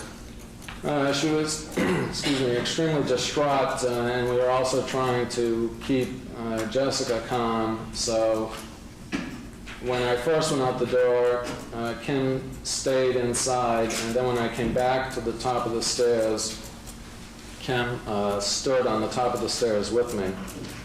Did you hear the defendant do or say anything else at this time? Yes, somehow it came up to call Greg's parents, and Pam was still at 4C, and she yelled out, and Kimberly yelled out, well, what's the number? And Pam yelled out Greg's parents' telephone number. Well, what caused Kimberly to yell out, what's the number? Because I believe Pam yelled out, call Greg's parents, contact Greg's parents. Now, when you came outside, you said a squad car was already there, is that correct? Yes. Did you ever go into apartment 4E? No. Besides that, did you have any conversations with the defendant that night? No. How long did it take? Oh, let me withdraw that. Prior to...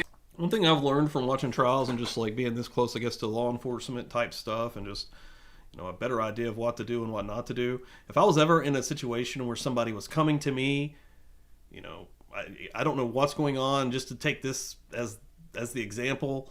I've heard a gunshot. We got somebody coming to the door. They're saying, call 911. We need help. We need you to come inside. I would never go inside of wherever this had happened I don't want, you know what I mean? I will make the call. If I can help, I can help, but never go inside of where this crime scene could have taken place. Like, you don't want anything to do with anything like that. Like, my God. Hearing the shuffling sounds and the loud bangs that you heard in apartment 4E, did you hear any other noises from when you first got home until that time inside apartment 4E? No. Now, how long did it take the police to arrive from when you first heard that banging?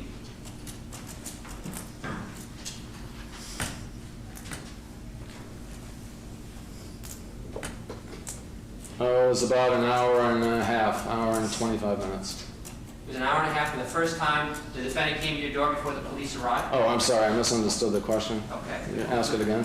Sure. The question was, from the first moment you heard the defendant pounding on your door and you said to your Kimberly to call 911, how long was it before the first police officer actually arrived? Oh, not more than 10 minutes. Just 1 moment.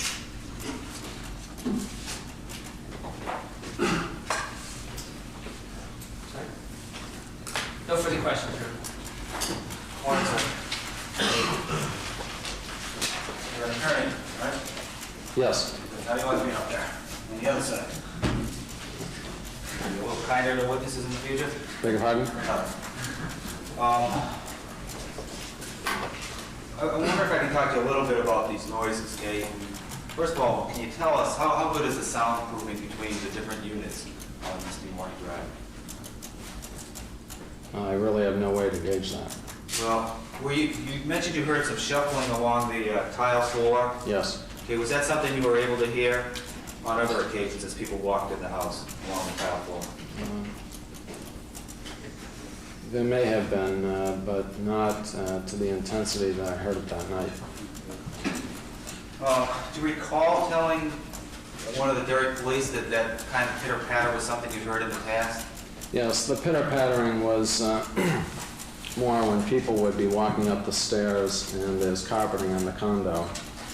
And you can, if you're near the wall, you can hear somebody running up the stairs, a pattern. How about, well, let me ask you a question. You then hear the bang, the first bang, well, the first bang is the car, first bang in the house, okay, which you presume is the door. Objection, Your No. Honor. I think it was mischaracterization of the witness's testimony. Okay, well, let me strike it All right, why don't you I'm asking rephrase you it? a new question, I'm sorry. After the point where you hear, you've heard the first bang of the car and looked out the window, then you hear what you call a bang and a shuffle that you presume is the door closing, okay? Are you at that point? Well, I didn't hear a bang with the car door closing. I heard the car door close. Okay, get to the point where you hear the first bang, okay? From there to the point where you hear the second bang in the house, do you hear any voices, any conversation? No. Is there anything else you can tell us about the nature of the sound you heard in those two bangs? Was there a difference in, say, the sharpness of the sound? Was it, was it something just a real rap as opposed to a sort of muffled sound? Is there anything you can tell us about that? No. Did you hear anyone inside the house scream or say anything? No.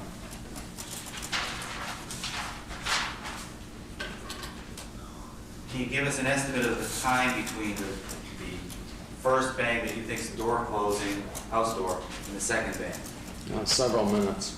Okay, what do you mean by that? 2, 3, or 5, 10? Or? I can only say several minutes. I can't give you more than that. Okay. When, after that point in time, an hour or so, whatever goes by, and then Pamela Smart's at your door. At that point in time, would it be fair to say she was screaming? What you heard was screams? No. Okay. I noticed on your direct examination you used the word yelling. Yes. And have you thought over the difference between yelling and screaming in the last couple of days?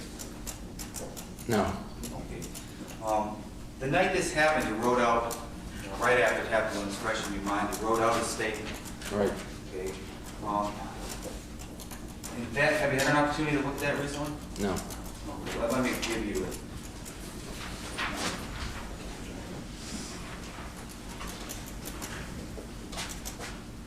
I've highlighted an area down the bottom.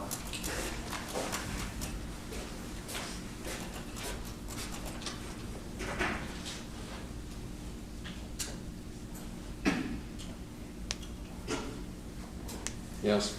Okay. Would you agree with me that back almost 8, 10 months ago when this happened, when it was fresh in your mind, the word you used to describe Pam Smart's voice was screaming, not yelling? Yes.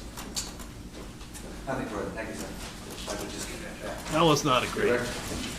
Do you know the difference between screaming and yelling? In my head, they're kind of the same thing, actually, sir. One question, Chair. Let me step down, sir. Thank you.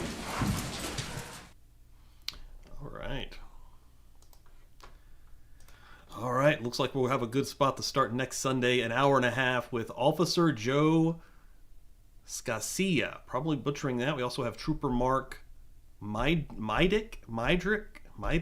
Probably butchering that one. And then Corporal Guy Kimball. I know I got that one. Officer... Hold on, fuck that up. But we've got 3 people starting us out next week on the stand immediately. We've got a brand new trial rocking and rolling. I appreciate everyone that's come through here this morning. All the donations. We had a wheel. A bunch of new members have the opportunity to experience the book club. Remember, Tuesday night usually starts between 9 and 9:15 p.m. And we listen to an entire chapter of whatever book we're listening to through Audible in real time together. Chat can hang out. It's really fun. Currently, we are reading Mindhunter, and if you are membered up and you've got the opportunity to be here with the Buzz Nation or want to stay with the Buzz Nation, all of that stuff is archived in the lives. You can go back and see it. Again, you have to be a member to do so, but you can go back and check out the entire book of Mindhunter.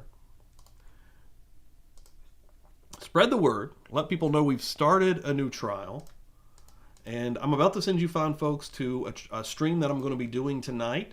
I have a second channel where I do pro wrestling content. Tonight I'll be streaming some wrestling from 1981, Southeastern Championship Wrestling. We have a lot of fun doing that over there. If you're not subscribed over there, if that's not your thing, I get it. But once I send you there, if you wouldn't mind to hit the old like to help us out in the algorithm, that would be great. And I would thank you very much. Yeah, this has been super fun. Again, come back again next week, everybody, and we will continue to do the damn thing. And this is our new trial. Right here, Ruth Ann. I'll be here Tuesday night. Yeah, and go back and use the time before if you want to. You can put it up like in your earbuds, whatever. Listen to all the previous chapters beforehand. First 5 chapters of Mindhunter is not the greatest. It's still good to just get all the details about John Douglas, and he gets through his early life, into some of his education. But once he really starts getting into the killings, into the different cases that he's worked on, the different almost creepy magic level, I don't even know what to call it. Like his ability to predict what these people do or have done, or the way they live before they're ever caught, is pretty wild. He's definitely he toots his own horn a lot, but it is an absolutely incredible book. I would say that. Everyone, come by. Thank you all so much. Again, Joe, thank you so much. That was incredibly generous. I love it. I'll see everyone tonight. Come hang out. Have a great Sunday. Boom. Love you guys.